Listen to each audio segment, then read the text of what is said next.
ధర్మరాజు గారు చాలా సున్నితమైనటువంటి మనిషి. ఆలోచనలన్నీ ధార్మికంగానే ఉంటాయి, చర్యలన్నీ ధార్మికంగానే ఉంటాయి. ఆ ధర్మరాజు గారి దృష్టి ఎవరి మీదైనా పడితే వాళ్ళు భగ్గున మండి మాడి మసైపోతారని తలకాయ ఉంచుకు వెళ్ళాట ధర్మరాజు గారు. తలకి ఉత్తరయం ముఖానికి అడ్డం పెట్టుకొని ఈ చూపు ఎవరి మీద పడకుండా ఉండేట్లుగా అంతటి తీక్ష్ణమైనటువంటి ధర్మక్రోధమైంది. క్రోధం లేదని అనడానికి వీళ్ళే ధర్మరాజు గారిలో. అదే నన్నయ్య గారు అంటారు, పేరు ధర్మరాజు, పేరు వేపవిత్తయ్య అన్నారు. వేపవిత్త అంటే ఆరోగ్యప్రదమైనటువంటి విత్తది, చేదుగా ఉంటుంది మాత్రం ఎప్పుడు గుడిక. అది ధర్మరాజు గారి తత్వం. ఇక్కడ ధృతరాష్ట్రుడు ఇంత జరిగిన తర్వాత ఒకసారి రాజ్యం ఇవ్వగలిగిన సమర్థుడైన వాడు కదా, ఇచ్చాడు కదా, వెళ్ళిపోండి అన్నాడు కదా, మళ్ళీ పిలిచి మళ్ళీ జోలం ఆడిస్తుంటే ఎందుకు అనుమతించాలి? వీళ్ళు ఏదో చేస్తున్నారుగా పిల్లకాయలు వాళ్ళ అభివృద్ధి కోసం, వాళ్ళ పనులు వాళ్ళు చేసుకొని ధర్మ విరుద్ధంగా చేసిన సంతోషపడే హృదయం ధృతరాష్ట్రుడు. దానికి అనుగుణంగా కొడుకులు నడుస్తుంటే తప్పురా ఇది అని ఒక్క మాట తన నోటితో కొడుక్కి చెప్పలేదు. ఇది ధృతరాష్ట్రుడు చేసిన పని. ఆ తరువాత పాండవులు అరణ్యాలకు వెళ్ళారు. వ్యాసుల వారే స్వయంగా వచ్చారు. వచ్చి, నాయనా నీ కొడుకు ఇలాంటి తప్పులు చేస్తున్నాడు రా అబ్బాయి, కొంచెం కొడుకును మందరించరా, మంచిది కాదు ఇది అన్నాడు. భార్య మీద ఎవరికి పెత్తనం ఉంటుంది చెప్పండి? భర్తకు ఉంటుంది కదా. అలాగనే బిడ్డల మీద పెత్తనం ఎవరికి ఉంటుంది చెప్పండి? తండ్రికి కదా ఉంటుంది. వాడు తప్పు చేస్తే మందలించవలసిన వాడు ఎవడు చెప్పండి? తండ్రి కదా. చివరికి ధృతరాష్ట్రుడు అన్నాడు, నాన్నగారు వాడు అలా చేస్తున్నాడంటే నేను చెబితే వినడు, వాడికి మీరు చెప్పండి అన్నాడు. తండ్రి చెప్పిన మాట విననివాడు తాతగారి మాట వింటాడండి? బాగా పరిశీలించి చూడండి లోకమంతటా. మా నాన్న నా ఇష్టానికి అనుకూలంగా ఉండి తాతయ్య నువ్వెవడు మాట్లాడటానికి అంటాడు. ధృతరాష్ట్రుడి కథ ఇది. అక్కడి నుంచి అంచెలంచెలుగా ధృతరాష్ట్రుడు రాజ్యాన్ని ఎలాగైనా సరే నా కొడుక్కే కట్టబెట్టాలనే వాంఛ ప్రబలమైంది. ఇవాళ సగం వరకు సిద్ధించింది. పాండవులు ఉంటే ఏమవుతుందో రేపనే భయం కూడా ఉంది మనస్సులో. భయగ్రస్తమైన చిత్తంతో జీవితాన్ని గడిపాడు 13 సంవత్సరాలు. దక్షిణ గోగ్రహణం ఉత్తర గోగ్రహణం సమయంలో కూడా ఈయనేమి వద్దు అనే మాట ఒక్కటి కూడా అనలేదు.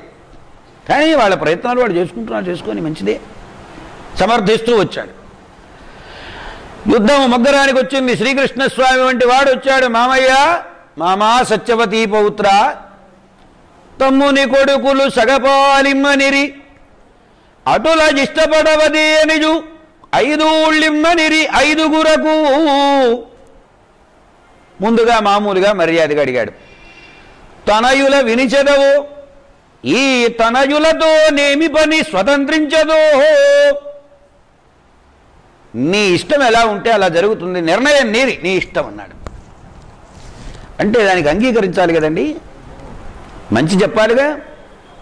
గుడ్డిన గుడ్డ చేత కొంతకాలం వేలే పుడమి పాండుభూపాల విభుడు, ఇప్పుడు ఏలుకొనదొడంగిరి కొమరులు. అప్పుడు నే గుడ్డివాడినే, ఇప్పుడు గుడ్డివాడినే, నా చేతిలో ఏముంది కృష్ణ, నేనేం చెప్పనన్నాడు. సాక్షాత్తుగా భగవంతుడు చెప్పినా మనస్సును మార్చుకోవడం సాధ్యం కాని వేషాలలో ఒక వేషం ధృతరాష్ట్రుని వేషం. ఇదే ధృతరాష్ట్రునకు మరి విశ్వరూపం కనబడింది. ఎలా కనబడింది? దుర్యోధనుడు చూడలేదు, దుశ్శాసనుడు చూడలేదు, అందరూ చాప చుట్టలాగా నేల మీద పడిపోయినారు. దీనికి కారణం ఏమిటంటే ఒకవైపున విదురుడు, ఒకవైపున సంజయుడు ఎప్పుడూ ధర్మం ధర్మం ధర్మం అని ధర్మోచితములైన వాక్యాలనే చెప్పారు. అవన్నీ విన్నాడు. ధర్మం ఇది అని తెలుసు, తాను ధర్మం చేస్తున్నాడా లేదా అన్న విషయం ఆలోచన చేయలేదు. ఆలోచన చేసినప్పటికీ నా చేతిలో ఏముంది అని అక్కడ వదిలేస్తాడు తాడు. ధర్మం తెలుసుకునేటప్పుడు తెలుసుకునే విషయం మాత్రం ఉంది. ధర్మ జిజ్ఞాస అది ఉన్నా చాలు, భగవంతుడు సంతోషపడతాడు. నువ్వు ధర్మం చేసావా లేదా అది వేరే. ఆ వెంకటేశ్వర స్వామి వ్యవహారం ఇదంతా. వెంకటేశ్వర స్వామి నువ్వు తప్పేం చేశావు, ఒప్పేం చేశావు అని అడగడు అసలు. నువ్వు నాకు దండం పెట్టావుగా, మొక్కుకున్నావుగా, మొక్కు తీర్చు చాలు. తీర్చకపోతే వాయిదాలు వేసుకో, ఇవాళ కాదు, రేపు కాదు, 10 రోజుల తర్వాత కాదు, 10 ఏళ్ల తర్వాత అయినా తీర్చాల్సిందే. కాకపోతే ఇవాళ తీరిస్తేనేమో మొక్కుగా తీరుతుంది, 10 ఏళ్ల తర్వాత తీరిస్తే దానికి వడ్డీ కూడా వేసిస్తాడు. అసలు వడ్డీ కాసుల వాడు ఆయన. అసలు ఇవ్వాలి, వడ్డీ కూడా ఇవ్వాలి. వెంకటేశ్వర స్వామి గుణదోషంతో సంబంధం లేదు, ఒక్కదానికి సంతోషపడతాడు ఆయన. ఆయనేమిటి భగవంతుడు సంతోషపడేది ఒక్కదానికి. నీవు ఏదైతే మనస్సులో దృఢంగా ఇది సత్యమో అని భావించి మాటతో మాట్లాడావో ఆ మాటకు కట్టుబడి ఉంటే సంతోషపడతారు.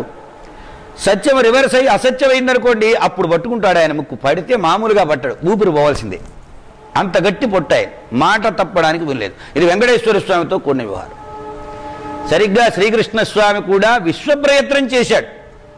ఎలాగైనా సరే వీళ్ళు తగువులు ఆడుకోకుండా ఉంటే చాలు, ఎలాగైనా సరే కలబడితే చాలు.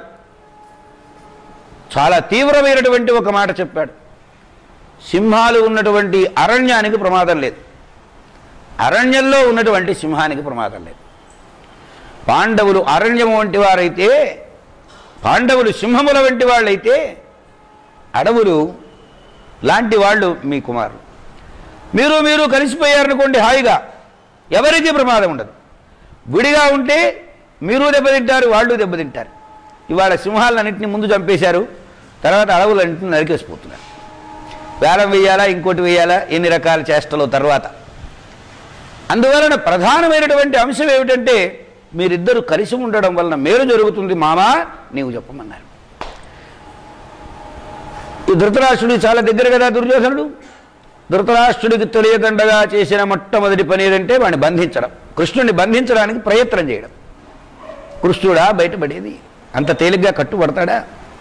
చిన్నప్పుడు యశోదమ్మ కట్టేదాని తాళ్ళన్నీ బీకొచ్చిందిట, బీకొస్తే కట్టుబడలేదుట.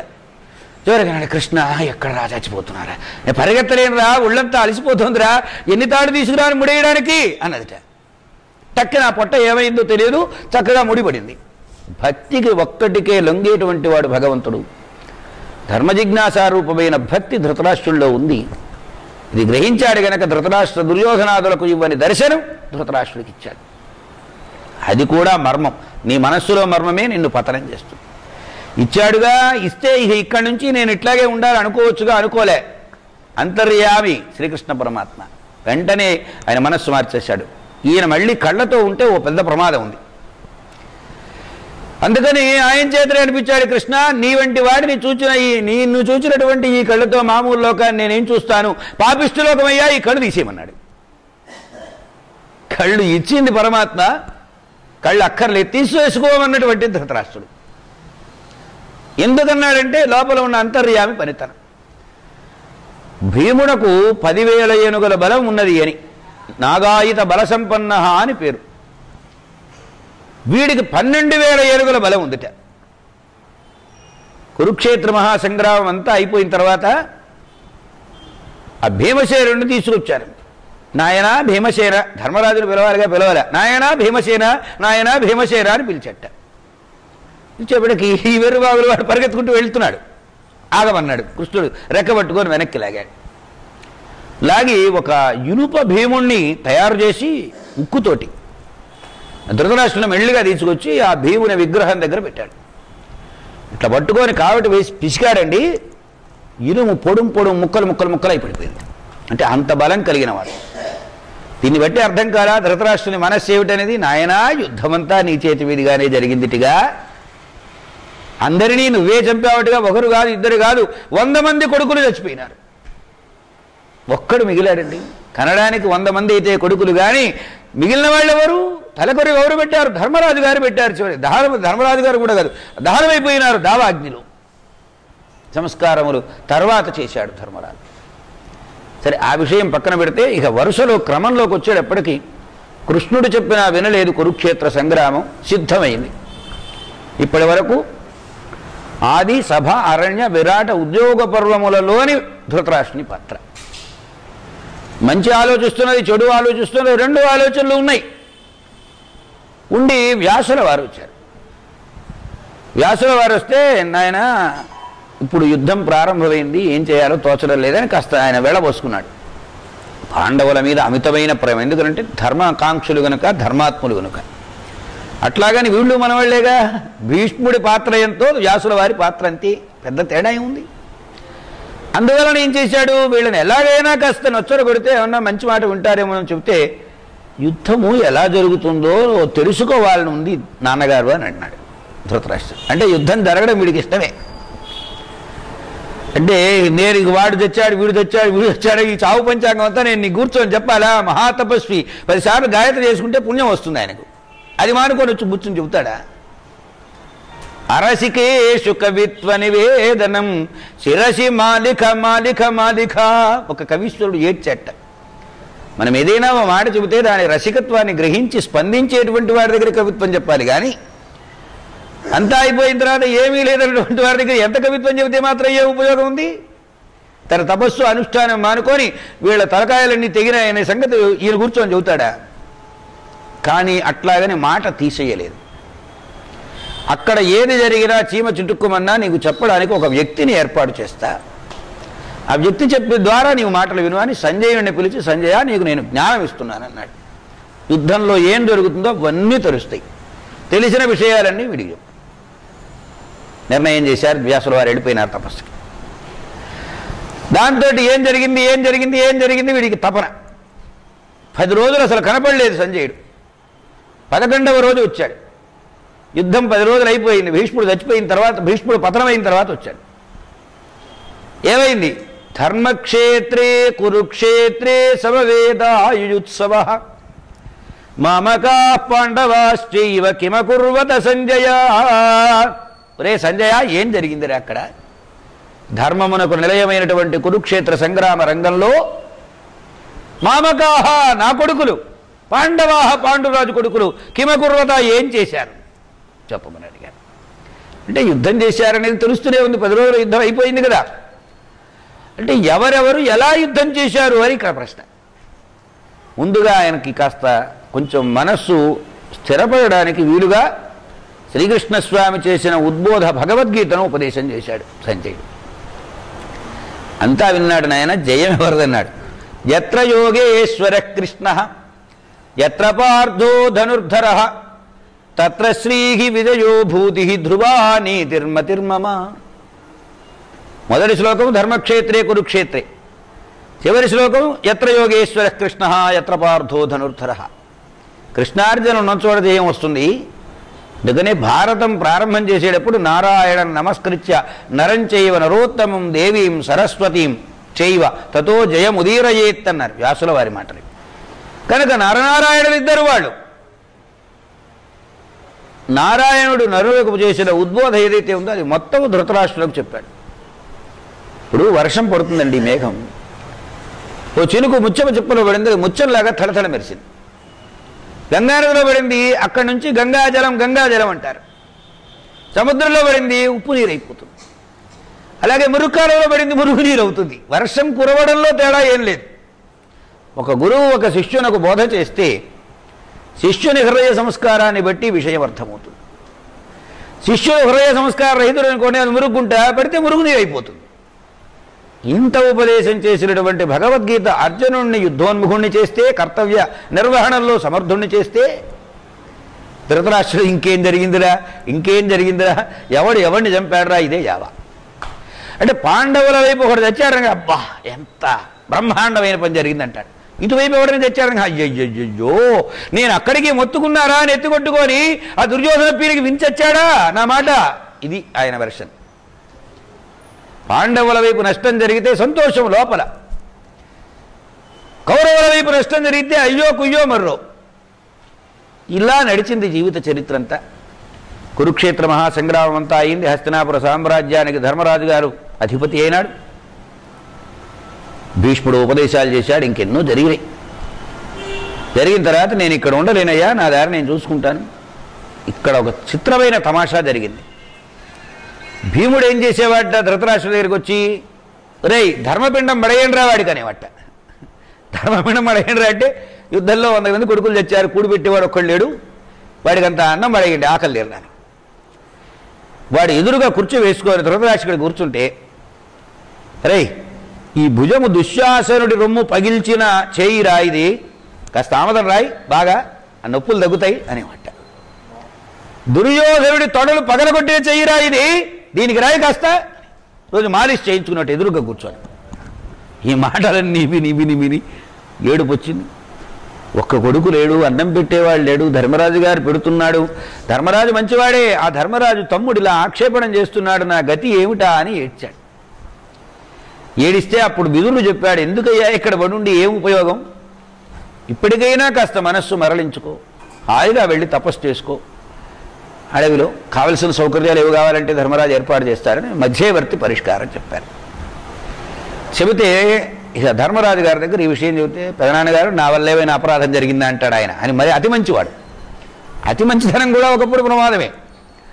అంటే నీ వల్ల నాకేమీ లేదు నాయన, నాకే వైరాగ్యం పుట్టింది, నేను వెళ్ళి అడవుల్లో తపస్సు చేసుకుంటున్నాను, పంపించేసేయమన్నాడు. తీరా అక్కడి నుంచి బయలుదేరాడు, అడవులకు వెళ్ళాడు, తపస్సు చేస్తున్నాడు. తర్వాత కొంతకాలానికి దవాగ్ని వచ్చింది, దవాగ్ని మధ్యంలోనే దహించుకొని పోయినాడు. ఇది ధృతరాష్ట్రుని పాత్ర. మానవుడుగా పుట్టినవాడు ఎలా ఉండకూడదో చెప్పేది ధృతరాష్ట్రుని పాత్ర. కొడుకుల మీద ప్రేమ ఉండడం తప్పని అనరు ఎవ్వరు. తనది కాని సంపదను బలాత్కారంగా తన కొడుక్కే కట్టిపెట్టాలనుకోవడం ఉందే, ఇంతకంటే దుర్మార్గం ప్రపంచంలో లేదు. ధృతరాష్ట్రుని పాత్ర ద్వారా మనకేం తెలుస్తుందంటే, మీకు చిన్న ఉదాహరణ చెప్తాను. ఒకసారి నేను విజయవాడలో అజిత్ సింగ్ రోడ్డులో నడిచి వెళుతున్నాను. కాలికి ఏదో తగిలింది, ఏమిటా అని చూశాను. ఒక బంగారపు భటువు, ఇది బంగారం కదా అని చేతికి తగిలించుకున్నాను. తగిలించుకుంటే సరే ఒక 4 నెలలు గడిచింది. 4 నెలల లోపల మావిడి మెడలో ఉన్న మంగళసూత్రం గొలుసుతో సహా ఇంట్లో ఉన్న బంగారం అంతా పోయింది. మనది కాని సొమ్ము మన ఇంటికి వస్తే ఆ రోజు నిర్ణయం చేసుకున్నా, కానిది రాకూడదు. ₹1 అయినా పావలైనా మనది అయితే రావాలి ధర్మంగా. మనది కాని వస్తువు మనకు వస్తే మన ఇంటి సంపద కూడా దోచుకొని వెళ్ళిపోతుంది. ఇది యథార్థం. పాండురాజు విస్తరించి రాజ్యాన్ని సమీకరించి పెడితే, అన్నయ్య కదా పెద్ద మనిషి పెద్దవాడని కుర్చీలో కూర్చోబెడితే, కూర్చోగానే ఈ కుర్చీ నాదైపోతుందండి. తమ్ముడిచ్చిన కుర్చీ అనే జ్ఞానం ఉన్నవాడు అయితే ధృతరాష్ట్రుడు బాగుపడేవాడు. దీనిని తాను అనుభవిస్తున్నాడు, బాగానే ఉంది. తన కొడుక్కి కట్టబెట్టాలని కూడా మరీ దుర్మార్గం. అంటే తాను అనుభవించే పీడ కొడుకులు కూడా అనుభవించాలి. తర్వాత ఇక్కడ ఒక చిన్న విషయం మనవి చేస్తా మీకు. ధృతరాష్ట్రుడు గుడ్డివాడు, కళ్ళు కనపడవు. వాడికి ఏదో పుత్ర వ్యామోహం ఉంది. తాన అంటే తందానా ఆడుతున్నాడు ఆట. దుర్యోధనుడు తాన అంటాడు, వీడు తందాన అంటాడు, తడిచిపోతున్నాడు. ధృతరాష్ట్రుని భార్య గాంధారి, తల్లి కదా, జన్మ ఇచ్చింది కదా, నా మొగుడు చూడనిలో కన్నా చూడడు అని కళ్ళ గంతలాటం కట్టుకుంటుంది. అంటే ఇటు తండ్రి అజమాయిషీ లేదు, అటు తల్లి అజమాయిషీ లేదు. తల్లిదండ్రుల అజమాయిషీ లేకుండా పెరిగిన పిల్లలు ఎలా పెరుగుతారు అంటే, ఇదిగో దుర్యోధనాదుల వలె బ్రతుకుతారు. అలా పెరుగుతారు. ఒకవేళ తండ్రి బయట వ్యాపకాలు ఉండి తాను సక్రమంగా చూడలేకపోతే ఆ బాధ్యత ఇంటి దగ్గర ఉన్న గృహిణి నిర్వహించాలి, తన బిడ్డలు ఎలా ఎదుగుతున్నారు అనేది. ధర్మ విరుద్ధంగా నడుచుకుంటుంటే అప్పటికప్పుడే ఖండనం చేస్తే అధర్మం వైపు మొగ్గు చూపేవాళ్లే కాదు. ధృతరాష్ట్రుడు తాను అధర్మపరుడైనాడు, తన భార్య ధర్మం చెప్పకుండా నోరు నొక్కేశాడు మొగుడు అనే వ్యవహారంతో. ఇంతకంటే ఏం లేదు. ఇలా ఉండకూడదు ఈ 2 పాత్రలు, తల్లిదండ్రులు అనేది మనకు భారతం చెబుతున్నటువంటి నగ్నమైన సత్యం. దాన్ని విస్మరించి ఎవరు మా అబ్బాయి నా చెప్పిన మాట వింటలేదు, వాడికి 7 ఏళ్ళు 8 ఏళ్ళు ఉంటాయి, వాడి చాకోబార్ కావాలని అడిగాడు అనుకోండి, నువ్వు కొనిస్తున్నావు కాబట్టి అడుగుతాడు. వేదవా నోరు మీరా చాకోబార్ తింటే పళ్ళని ఊడిపోతాయని వాడికి దవడ దెబ్బ కొట్టామనుకోండి, ఆ రోజు నుంచి చాకోబార్ అడగడుగా. మనలోనే బలహీనత. మన బిడ్డలు దారి తప్పి వెడుతున్నారంటే మనలో బలహీనత ఉంటేనే దారి తప్పుతున్నారు. మనలో బలహీనత లేకపోతే వాళ్ళు దారి తప్పరు. మనం రోజు గుడికొచ్చి దేవుడికి దండం పెట్టుకునే మంచి అలవాటు ఉందనుకోండి, తండ్రి వెంటబడి బిడ్డ కూడా వస్తాడు, మనవాడు కూడా వస్తాడు. కానీ ఇక్కడికి వెళ్ళకుండా ఏదో క్లబ్లోకి వెళ్ళి సరదాగా గడిపొచ్చారనుకోండి, నాన్నగారు ఎక్కడికి వెళ్తున్నాడో తెలుసుకొని నాన్నగారికి తెలియకుండా వీడు పెడతాడు. ఇది మనకు చెబుతున్నటువంటి నిజం. ఇది ధృతరాష్ట్ర పాత్ర ఇలా ఉంటే, దుర్యోధనుడి పాత్ర మనకు సపోర్ట్ ఉంది కదా, నాన్నగారి సపోర్టే ఉంటే ఇక ఎవరి సపోర్ట్ ఉంటే లెక్కే ఉందని విచ్చలవిడితనంగా ప్రవర్తించాడు. సలహాలన్నీ శకుని మామవి, ఆచరణంతా దుశ్శాసనుడిది, అభ్యర్థనంతా ఇతడిది. ప్రేరణ ఒకవైపు శకుని, ఒకవైపు కర్ణుడు. కర్ణుడు ఒక యాంగిల్లో నరుక్కొస్తాడు, శకుని మరో యాంగిల్లో నరుక్కొస్తాడు. శకుని చేసిన పనులు తనకు ఉపకరిస్తున్నాయి. కర్ణుణ్ణి పెట్టుకున్నాడు అర్జునుడిని చంపడం కోసమని పక్కన సీట్లో. నిజంగా కర్ణుని మీదే దుర్యోధనులకు సదభిప్రాయం ఉన్నట్లయితే మొట్టమొదటి సేనానాయకుడిగా ఎవరిని చేయాలి? అత్యంత ముఖ్య స్నేహితుడు కదా, వీడిని తీసుకెళ్ళి సేనాధిపత్య పట్టాభిషేకం చేయొద్దు. నమ్మకం భీష్ముడి మీద. భీష్ముని తీసుకొచ్చాడు, కూర్చోబెట్టాడు. అందువలన భీష్ముని మీద ఉన్న నమ్మకం కర్ణుని మీద లేదు. దాని అర్థం అది. అంటే తన మీద తనకే నమ్మకం లేక, తన పని చేసి పెడుతున్న వాళ్ళ మీద నమ్మకం లేక, తన నీడనే తాను నమ్మని బ్రతికేటువంటి మనుష్యునకు ప్రతీక దుర్యోధనుడు. ఒక మాట చెప్పారు పెద్దవాడు, తెలిసిన మూర్ఖుడు రావణాసురుడు, తెలియని మూర్ఖుడు దుర్యోధనుడు అన్నారు. తెలిసి ఏం జరుగుతుందో అన్నీ తెలిసినా సరే రావణాసురుడు ఎవరు చెప్పినా వినలేదు. అంటే వాడు ఫిక్స్డ్ మైండ్ అన్నమాట.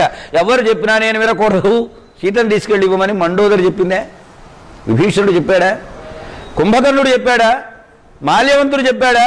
చెప్పని వాళ్ళు ఎవరండి? అందరూ చెప్పారు. ఎవరు చెప్పినా ఆ ఒక్కటి తప్ప మిగిలినవన్నీ చేస్తాను నేను అన్నాడు. దుర్యోధనుడు అంతేగా, రాజ్యం తప్ప కాలు వాడి సూది మనమోపిన ఎంత ఏనియం. ఎక్కడి నుంచి వచ్చింది ఈ బలం? ధృతరాష్ట్రుడి నుంచి వస్తుంది. ఈ సపోర్టు అలా ఉంటుంది. అందువలన ధృతరాష్ట్రుడి సపోర్టు చూసుకొని నాటకం ఆడాడు దుర్యోధనుడు.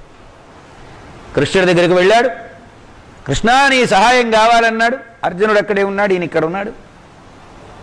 ఆయన మహాచతుడు. కృష్ణుడు ముందు వీళ్ళ ఆటలు సాగుతాయా? అసలు సాగకపోయినా సైన్యాన్ని వెంట పెట్టుకుని తీసుకురాగలిగాడు. కొందరుంటారు లోకల్లో, తలకాయ లెక్క కొందరికి, తలకాయల్లో ఉన్న గుజ్జు లెక్క కొందరికి. నందకుమార యుద్ధమున నారథమౌదు వశింపుమయ్యా, మధ్యదిన భానుమండల నిభంబగు నీదగు కల్మిజేసి, నా స్యందన ముప్పుగాక రిపుసంతతి తేజము తప్పుగాక, నీవెన్నటికి ఆయుధం ముదరికేగమి కొప్పుదుగాక కేశవ. అది అర్జునుడు.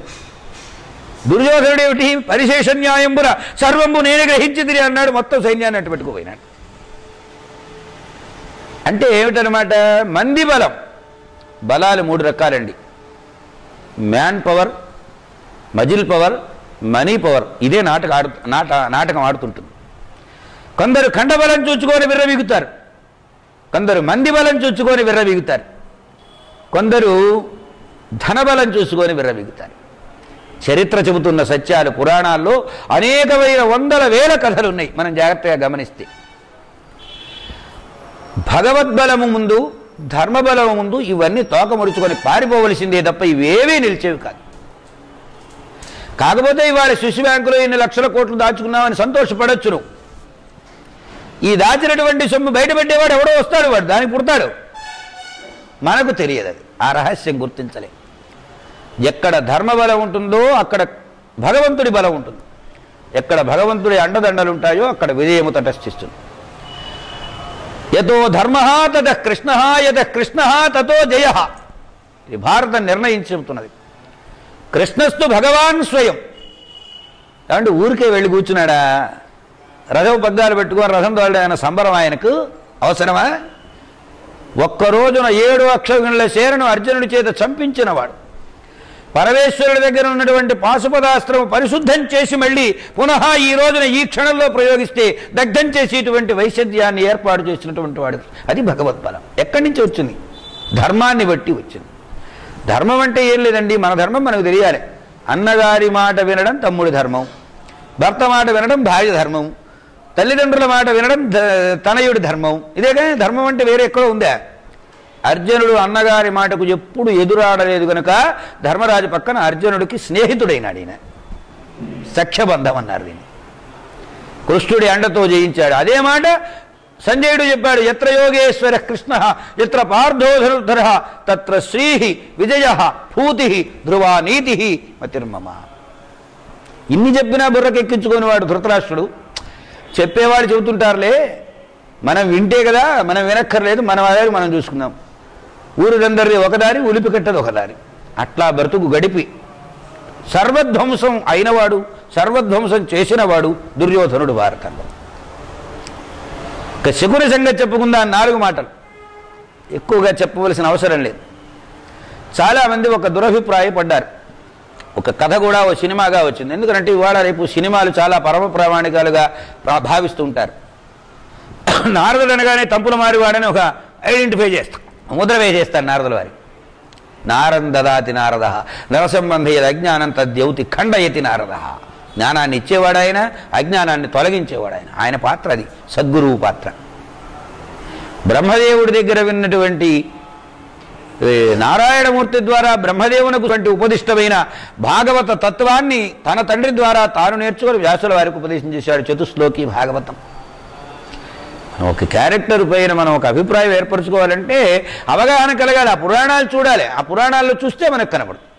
అది చూడకుండా మన నిర్ణయాలకు వచ్చేస్తే ఎట్లాగా? అలాగని శకుని మీద ఎలాంటి ఇది ఉందంటే, ఏదో గోడకులు కుండకులు అని సంతానంలో దుష్ట సంతానం కింద దుర్యోధనుడిని ఎప్పుడో భీముడు ఆక్షేపణం చేశాట. ఆక్షేపణం చేసిన తర్వాత దుర్యోధనుడు వెళ్ళి బ్రహ్మాండంగా యుద్ధం చేసి ఆ రాజ్యంలో ఉన్న వాళ్ళందరూ తీసుకొచ్చి చెరసాల్లో బందీలుగా వేసేట పాతాళ చెరలో. వాడికి రోజు గుప్పెడన్నం విదిలించేవాళ్ళట పట్టుకున్న వాళ్ళందరికీ. వాళ్ళందరూ కలిసి తలా మెతుకు తీసుకొచ్చి పోగు చేసి వీడికి ఇచ్చేవాళ్ళట. ఏదో పిచ్చి కథ ఎక్కడుందో. ఏదన్నా వేరే సందర్భంలో వేరే పురాణాంతర్గతంగా ఆ సందర్భంలో చెప్పిన మాట అదేదో యుగాంతరాన్ని బట్టి చెప్పినటువంటి మాట కానీ ఈ భారతంలో మనం చెప్పుకోవాల్సిన విషయం కాదు. కారణం ఏమిటంటే, తండ్రి చనిపోయిన తర్వాత చెరసాల్లో బంధింపబడి తండ్రి పాఠశాల చెరలో చనిపోతే బంధింపబడినటువంటి వాడికి వాళ్ళందరూ తలా మెతుకు అన్నం వేస్తే ఆ ముష్టితో బ్రతికిన వాడు శకుని అని కదా చెబుతున్నారు కథలో. భీముడు అప్పుడు ఆక్షేపణం చేశాడు. చరిత్ర కదా ఇది, ఇతిహాసం. భీముడు ఆక్షేపణం చేసే నాటికి శకుని అండదండలు ఉన్నాయా లేదా? భీముడు చిన్నవాడిగా ఉండగానే వాడికి విషాన్నం పెట్టించింది కానీ మరోటి కానీ శకుని సలహాలతో కాదు దుర్యోధనుడు.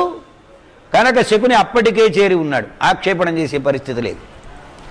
రెండవది, సుబల చక్రవర్తి చచ్చిపోయినాడంటే రాజసూయంలో సుబలుడు వచ్చాడు. శకుని తండ్రి గాంధార రాజు. రాజసూయం నాటికి తండ్రి చచ్చిపోలేదు, శకుని రాకుండా ఉన్నాడు ఎక్కడికి. అసలు ఇందులో శకుని పాత్ర ఏమిటంటే, తాను తన మీద పెత్తనం వదిలేసుకొని తన వాళ్ళ మీద పెత్తనం వదిలేసుకొని తన అనిపించుకునేటువంటి వాళ్ళ మీద పెత్తనం చేయడానికి ప్రయత్నం చేస్తారు. శకుని బాగా పట్టి అలా చూస్తే అది అర్థం. తన ఇల్లు, తన వాకిలి, తన తండ్రి వాళ్ళందరినీ వదిలేసి ఏదో అరణపు దాసుడు అన్నట్టుగా గాంధారికి పెళ్లి చేస్తే ధృతరాష్ట్రుడికి గాంధారు వెంటబడి వచ్చాడు. పెళ్లి నుంచి ఉన్నాడు. అక్కడి నుంచి ధృతరాష్ట్రుడి మనోభిప్రాయాలు, దుర్యోధన మనోభిప్రాయాలు. మేనలుడు కాబట్టి దుర్యోధనుడికి మంచి చేద్దాం, అది చేద్దాం, ఇచ్చేద్దామని ఆయన మేధస్సును ఉపయోగించి అనేకములైన పనులు చేశాడు. కాకపోతే ఈయనకు పాచికలాటలో మంచి నైపుణ్యం ఉంది. ఆయనేమిటి, మనం ఆడలేము పాచికలు. చేతికి వస్తే 4 సార్లు ఆడితే 5వ సారి అదే తెలుస్తుంది. ఆ పాచికలు మాయ పాచికలు. దీనికి ఏం కలర్ ఇచ్చారంటే, అక్కడ ఏదో తండ్రి గారు చచ్చిపోయిన తర్వాత ఆ భూమికలను పాచికలుగా చేసుకొని వేశాడని. పిచ్చి సమన్వయాలన్నీ. పాచికలాటలో నిష్ణాతుడైనటువంటి శకుని పాచికలాడి మొత్తము సామ్రాజ్యాన్ని రాజసూయం చేత ఎంత దూరమైతే ధర్మరాజు గారు తమ్ముల ద్వారా విజయాన్ని చేసి స్వాధీనంలోకి తెచ్చుకున్నాడో ఆ భూభాగానికంతటికీ అధిరాట్ను చేశాడు శకుని దుర్యోధనుడు. అయినాడు బాగానే ఉంది, అది నిలుపుకోవద్దు. నిలుపుకోవడానికి మళ్ళీ అనేకమైన కుయుక్తులు, కుతంత్రాలు చేశారు.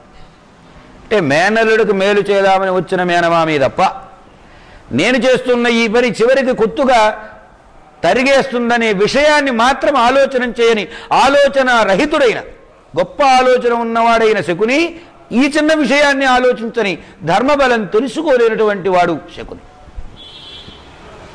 ఇక దుర్యోధనుడు తమ్ముడు దుశ్శాసనుడు ఉన్నాడు. వాడేమిటి, అన్నగారు కూర్చోరంటే కూర్చుంటాడు, నుంచోరంటే నుంచుంటారు.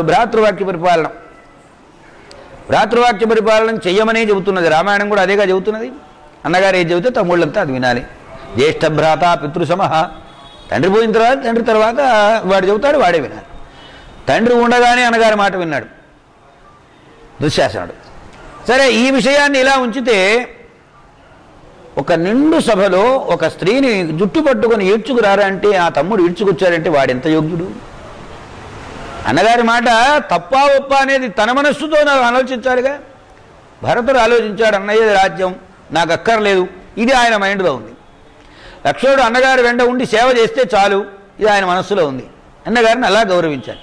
అన్నగారు అధర్మం చేయమని చెప్పలేరు, ఆ ధర్మాన్ని వీళ్ళు చేయను లేదు. జాగ్రత్తగా కథలను గమనిస్తే ప్రతిదానికి దుశ్శాసన అంటాడు అన్నయ్య. దుశ్శాసన అన్నయ్య ఏమిటి గోలసలు? ఇట్లా తనకంటూ ఒక వ్యక్తిత్వం లేకుండా బ్రతికిన ఓ బ్రతుకే దుశ్శాసనుడు. బాగా ఆలోచించండి. ఎలా ఉండాలో చెప్పేది భారతం, ఎలా ఉండకూడదో చెప్పేది భారతం. అలాగనే ఎలా బ్రతకాలో చెప్పేది భారతం, ఎలా బ్రతకూడదో చెప్పేది భారతం. బ్రతుకు ఎలా ఉండాలంటే ధర్మరాజు మొదలైన వాళ్ళలాగా ఉండాలి, దుర్యోధనుడు వాళ్ళలాగా ఉండకూడదు, ధృతరాష్ట్రుడు వాళ్ళలాగా ఉండకూడదు. ఏ గ్రంథమైనా ఏ కథ అయినా మనం కొంచెం పొందికగా గనక జాగ్రత్తగా ఆలోచిస్తే ఆ కథలన్నీ మన కోసం రాయబడినవే కానీ కథలు రాసుకుని పుస్తకాలు అమ్ముకోవడం కోసం వ్యాసుల వారు ఏం ప్రయత్నం చేయలే. బాగా ఆలోచించండి మీరు. వ్యాసుల వారు ఎప్పుడైనా ధృతరాష్ట్రుడు కొడుకేగా, దుర్యోధనుడు మనవడేగా, ధర్మరాజు గారు ధర్మాత్ముడు కదా, ఒక్కరోజైనా వాళ్ళున్న కథ వాళ్ళ రోజుల్లో రాస్తే అయినా వాళ్ళు ఏమైనా పిలిచి తాతయ్య మంచి పని చేశావని ఓ దండ వేశారా చెప్పండి? ఓ ₹1 తాంబూలంలో పెట్టి ఏమన్నా ఇచ్చారా చెప్పండి? ఏమీ లేదు కదా.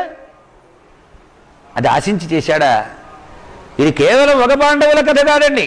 సృష్టి ఆరంభం నుండి సృష్టి అంతం వరకు మనిషి పుట్టుగా, మనిషి చావు, మనిషి చావు పుట్టుకల మధ్య ఎలా నడుచుకోవాలి, ఎలా నడుచుకోకూడదు వేదం ఏం చెప్పింది, ఆ వేదమును అనుసరించడమే మార్గం.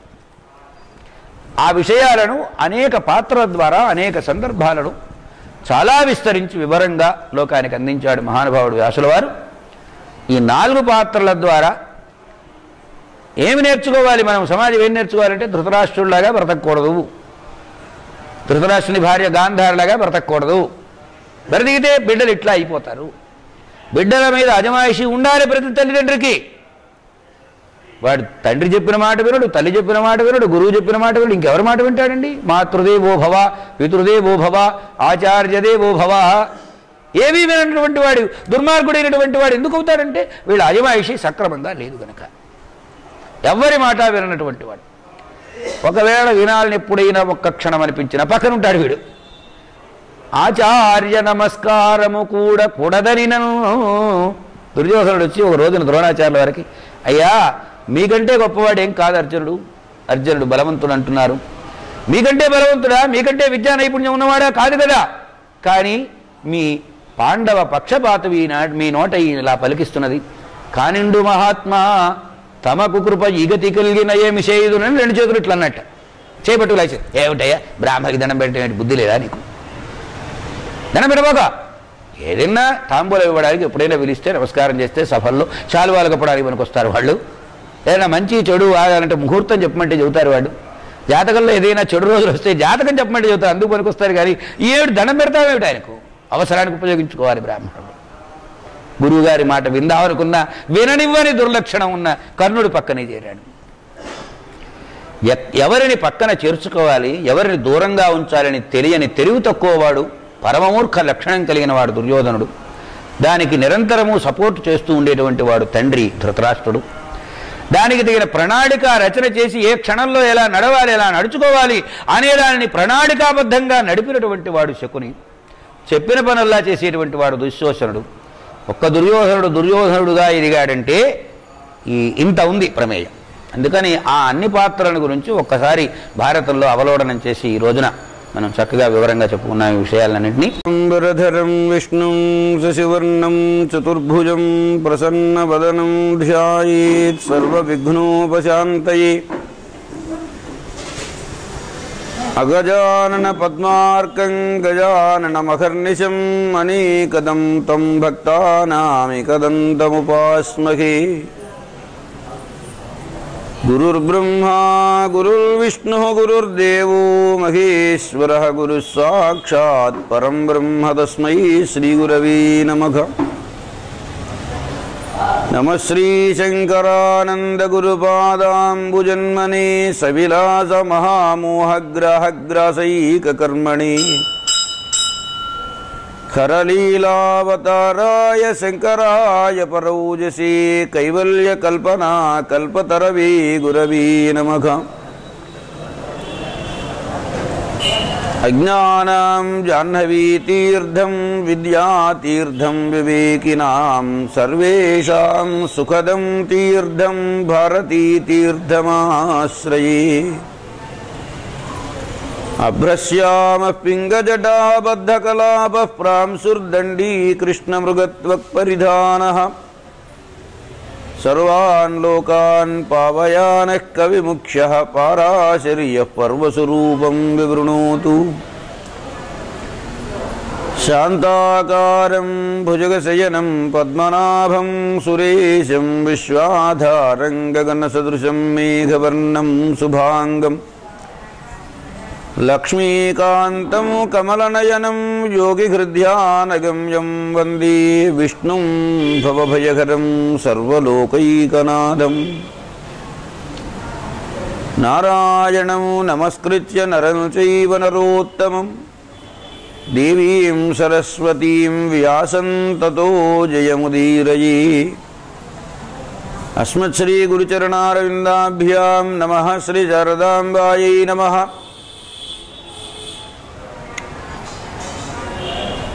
మానవుణ్ణి మానవుడుగా బ్రతికించడానికి, మానవుడు మహోన్నత స్థితిని చేరడానికి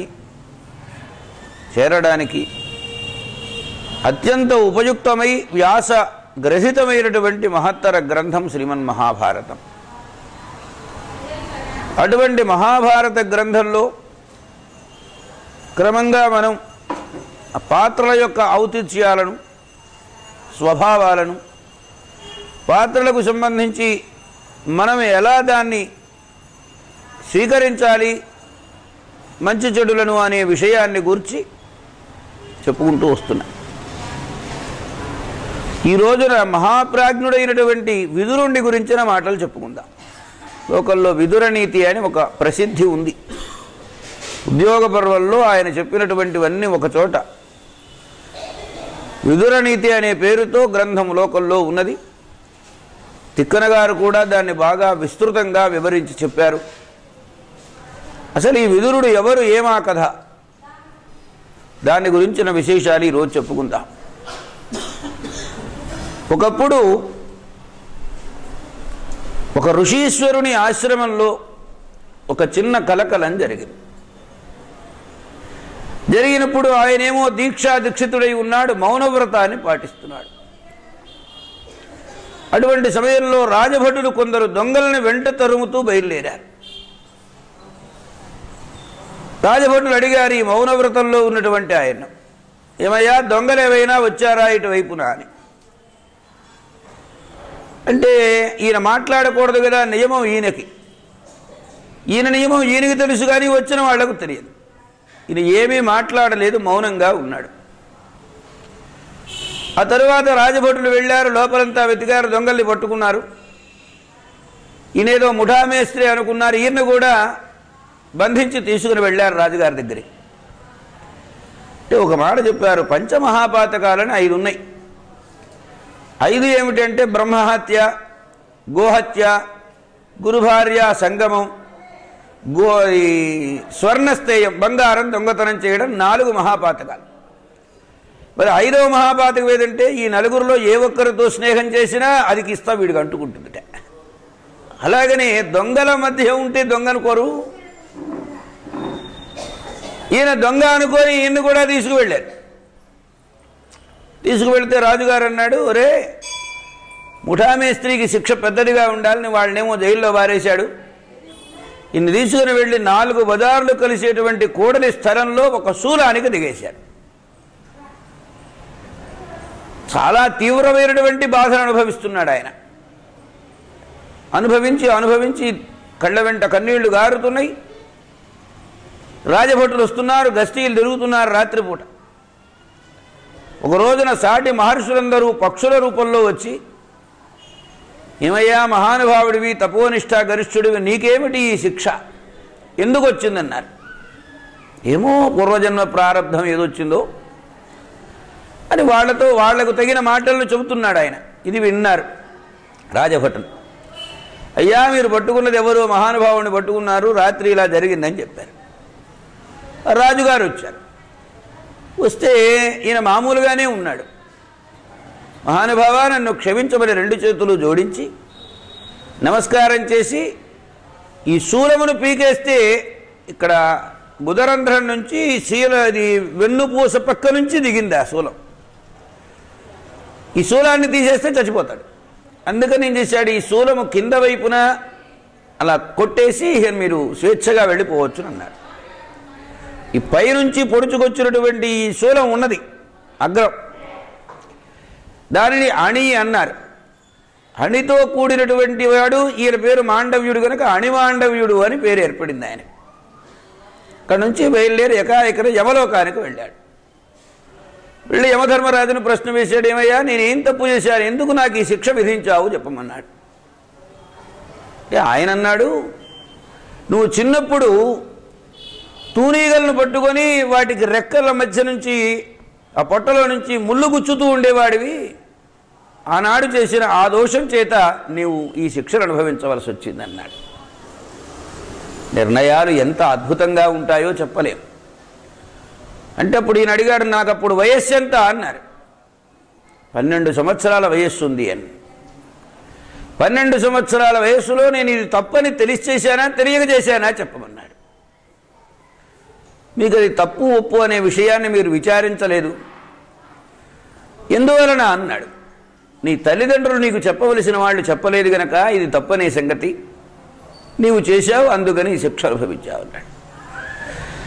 చెప్పవలసిన తల్లిదండ్రులు చెప్పవలసిన సమయంలో చెప్పకపోవడం దోషం వారిది, అనుభవిస్తే వారు అనుభవించాలి ఆ శిక్షను, నేనెందుకు అనుభవించాలి, నాకు తెలియదు కదా, ఏమిటి పరిస్థితి అన్నాడు. మరి ఏం చేస్తాను, చేసిన తప్పుకు శిక్ష తప్పదు కదా అన్నాడు. మరైతే ఎంతవరకు శిక్ష అనుభవించక్కర్లేదో అది చెప్పమన్నాడు. 5 సంవత్సరాల వయస్సు నిండేటంత వరకు ఏ తప్పు చేసినా పసిపిల్లలు తల్లిదండ్రులకే ఆ బాధ్యత, కానీ బిడ్డలకేం లేదు. 5 సంవత్సరాలు దాటిన తర్వాత ఏ తప్పు చేసినా ఆ వ్యక్తి అనుభవించవలసిందే. ఇది ఇప్పటి వరకు మాకున్నటువంటి లా నిర్ణయం ఇది. అంటే ఇప్పుడు అణిమాండవ్యుడు అన్నాడు, ఒక పని చేయవయ్యా, ఇప్పటి నుండి 12 సంవత్సరాల వయస్సు దాకా పిల్లలు చేసిన తప్పులన్నిటికీ బాధ్యత తల్లిదండ్రులది. ఆ తర్వాత ఏదైనా చేస్తే అప్పుడు ఆ పిల్లలు అనుభవించాలి అని ఇక్కడి నుంచి మార్చుకోమని అక్కడ ఉన్నటువంటి యమలోకపు లాను మార్పించిన మొట్టమొదటి వాడు అణిమాండవ్యుడు. ఈ బాధను అనుభవించినటువంటి నాకింత బాధ కలగజేసిన వాడివి నీవు కాబట్టి నీవు శూద్రుడవై పుడతావు అని శాపం పెట్టాడు. రోగగ్రస్తుడవుతావు అని శాపం పెట్టాడు. ఈ 2 శాపములు తరువాతి కాలంలో విదురుడుగా పుట్టిన యమధర్మరాజు అనుభవించాడు. యమధర్మరాజ అంశతో జన్మించినటువంటి వాడు. ఇది నా చెప్పవలసి వస్తే నిర్మోహమాటంగా సమవర్తి యమస్మృత. సమవర్తి అంటే సబలే దుర్బలే వాత్, బలవంతుడా బలహీనుడా అన్న విచారం ఆయనకు అక్కర్లేదు, ధనవంతుడా ధనహీనుడా అన్న విచారం ఆయనకు అక్కర్లేదు. ఏ విచారము లేకుండా అందరినీ వాళ్ళు చేసినటువంటి తప్పులను బట్టి పుణ్య పాప ఫలాన్ని ఇచ్చేటువంటి వాడు, నిర్ణయించేటువంటి వాడు యమధర్మరాజు. అందుకని ఆయనకు సమవర్తి అని పేరు. కొంతమంది కొన్ని చోట్ల కొన్ని ధర్మాల గురించి చెప్పేటప్పుడు అవతలి వాళ్ళు వినేవాళ్ళు ఏమనుకుంటారో కొంచెం మొహమాట. ధర్మాలను చెప్పే వాళ్లకు యమాంశ ఉండాలి, ఉంటేనే ఖచ్చితంగా చెబుతారు. కొంచెం విష్ణుమూర్తి వారు అటు ఇటు మాట్లాడాడు, శంకరుడు అటు ఇటు మాట్లాడాడు, కానీ ధర్మ విషయంలో ఎక్కడ ఏ విధమైన రాజీ పడకుండా నిర్ణయం చేసిన వాడు ఒక్క యమధర్మరాజు. ధృతరాష్ట్రుడు సింహాసనం మీద కూర్చున్నాడు, విదురుడు ఎన్ని మాటలు చెప్పాడు, చీవాట్లు పెట్టాడు. ఒరే నాయన నాకు నిద్ర పట్టడం లేదురా అన్నట్టు ఒక రోజున. ఎదుటి వాళ్ళ ఆస్తిపాస్తులు ఏమైనా కాజేయాలనే దుర్బుద్ధి నీకు పుట్టిందా, లేకపోతే నిద్ర ఎందుకు పట్టదన్నాడు. అంత నిర్మోహమాటంగా కత్తిపెట్టి కోసినట్టు మాట్లాడేటువంటి వాడు ధర్మ నిర్ణేత విదురుడు. శూద్రుడై జన్మిస్తావు అని ఈయన శాపం పెట్టడం చేత వ్యాసానుగ్రహంతో విచిత్ర వీర్యుని భార్య అయినటువంటి అంబిక అంబాలిక కాక 3వ రోజున సంయోగాన్ని పొందినటువంటి ఆ శూద్ర స్త్రీకి జన్మించినటువంటి వాడు ఈ విదురు సూతపుత్రుడైనాడు. మరి ఈయనకి వ్యాధి ఏమిటన్నారు, భగంధర వ్యాధి ఉండేదట. ఎప్పుడూ ఆ ముడిరంధ్రంలో నుంచి కొంచెం కొంచెం రక్తం ధారగా కారిపోతుండేదట. అది జీవితకాలం అనుభవించాడు విదురుడు. బ్రాహ్మణుడు యొక్క శాపం ఎంత తీవ్రంగా ఉంటుంది అనేదాన్ని చూపించారు మనకి ఈ కథలో అణిమాండవ్యోపాఖ్యానంలో. భారతంలో ప్రధాన కథ పాండవులు కౌరవులు అయినప్పటికీ అనేకములైన ఉపాఖ్యానములు ఎన్నో చెప్పబడి ఉన్నాయి. ఒక్కొక్క ఉపాఖ్యానంలో మనం స్వీకరించవలసింది ఎన్నెన్నో విషయాలు ఉన్నాయి. విదురుడు శూద్ర స్త్రీ యందు పుట్టాడు, పెరిగాడు, పెద్దవాడైనాడు. ఆయనకు సహజ సిద్ధంగానే ఈ ధర్మ సంబంధమైన విషయాలలో నిష్కర్షగా నిర్ణయం చేయగలిగినటువంటి సావధాన చిత్తం ఉన్నది, ఆయనకు స్థిర చిత్తం ఉన్నది. అటువంటి వాడు పాండురాజుకు ధృతరాష్ట్రులకు ఒక వరుసలో సోదర బంధం, ఒక వరుసలో సేవక బంధం. చూడండి, ధృతరాష్ట్ర మహారాజు ఎక్కడైనా మంచి మాటలు విన్నాడు అంటే ఇద్దరి ద్వారా విన్నాడు. ఒకడు విదురుడు, రెండవ వాడు సంజయుడు. ఈ విదురుని పాత్ర ఎక్కడ నుండి బాగా విస్తృతంగా మనకు కనబడుతుందంటే, మొట్టమొదటిసారి పాండవులను ధృతరాష్ట్ర మహారాజు వారణావత యాత్రకు పంపిన దగ్గర నుండి ప్రారంభమవుతుంది. అన్ని రహస్యాలు చెప్పాడు అక్కడ. ఒరే నాయనా, నిన్ను లక్క ఇంట్లో తీసుకెళ్లి తగలబెట్టి చంపాలనే ప్రయత్నాలు జరుగుతూనే నువ్వు జాగ్రత్త. ఒక్క ధర్మరాజుకు మాత్రమే అర్థమవుతుంది, పక్క వాళ్ళకి ఎవరికి అర్థం కాదు. అంత గంభీరమైన మాట మాట్లాడాడు. తనకు మాట చెప్పుకున్నాం, 8 శ్లోక సహస్రాణి 8 శ్లోక శతాని చ అహం వేత్మి సుఖో వేత్తి సంజయో వేత్తివా నవా అన్న చోట శ్లోకాలు నిబద్ధం చేయబడ్డాయి. సరే, ఆ విషయాన్ని అర్థం చేసుకున్నాడు ధర్మరాజు గారు. ఆయన జాగ్రత్తలో ఆయన ఉన్నాడు. ధర్మస్య జయోస్తు, ఇందాక మాట వినబడింది. ధర్మానికి జయం ఎందుకనంటే, ధర్మము జయంగా ఉంటే అందరం సుఖంగా ఉంటాం. అధర్మస్య నాశోస్తు, అధర్మం నశిస్తే అందరూ సుఖంగా ఉంటారు. అదే భగవంతుడు చెప్పింది, యదా యదా హి ధర్మస్య గ్లానిర్భవతి భారత అభ్యుత్థానం అధర్మస్య తద్ ఆత్మానం సృజామ్యహం. భీష్ముడు కానివ్వండి, ద్రోణుడు కానివ్వండి, విదురుడు కానివ్వండి, వీళ్ళందరూ కూడా ధర్మ పక్షపాతులు.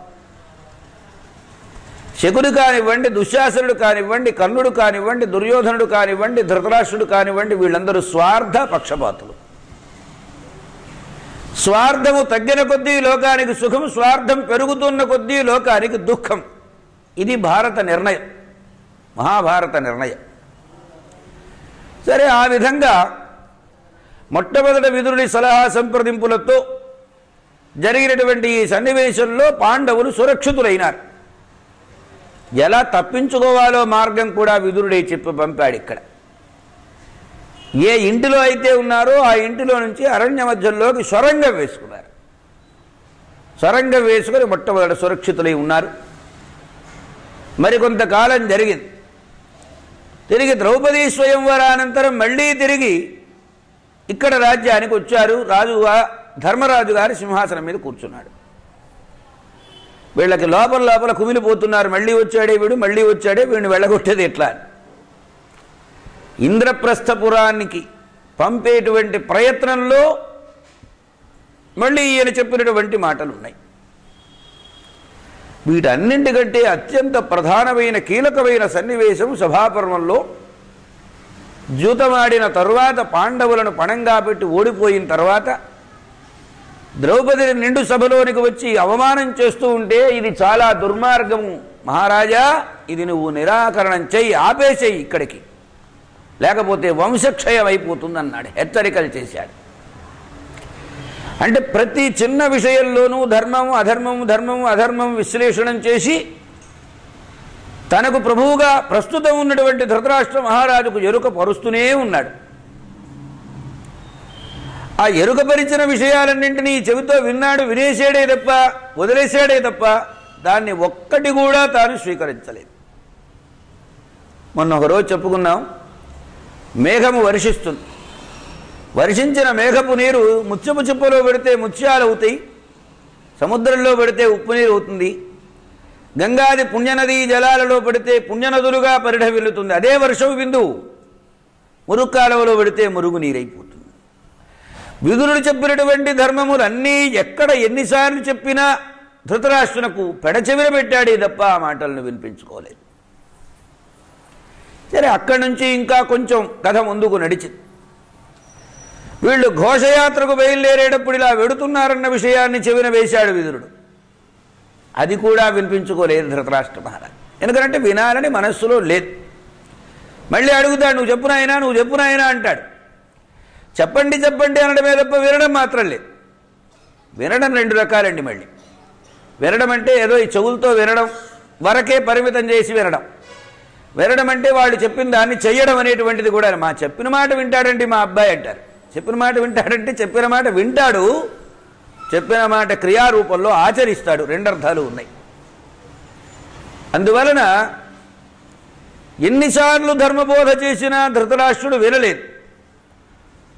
వ్యాసుడు ప్రత్యేకంగా విదురుణ్ణి పక్కన కూర్చోబెట్టి వెళ్ళాడు. ఒకవైపు వ్యాసుడు సంజయుడు, ఒకవైపు విదురుడు. సమయం వచ్చినప్పుడల్లా ధర్మబోధ చేస్తూ వచ్చారు. వాడు మంచి చెడులను విశ్లేషణం చేసి వివరించి చెబుతూ వచ్చారు. ఈ విదురుడనేటువంటి వాడు మళ్ళీ ద్రౌపదీ వస్త్రాపహరణంలో చెప్పినటువంటి విషయాలన్నింటినీ పాండవులు అరణ్యాలకు వెళ్ళిన తర్వాత 1కి 2 సార్లు 4 సార్లు గుర్తు చేశాడు ధృతరాష్ట్రునకు. ఇక జరగబోయేది ఏమిటి అని, జరగబోయేది యుద్ధమే. సాక్షాత్ భగవానుడైన శ్రీకృష్ణస్వామి రాయబారానికి వచ్చినప్పుడు భగవంతుడు చెప్పినటువంటి మాట వినకపోతే దానివలన వచ్చే నష్టాలేమిటో అవన్నీ చెప్పాడు.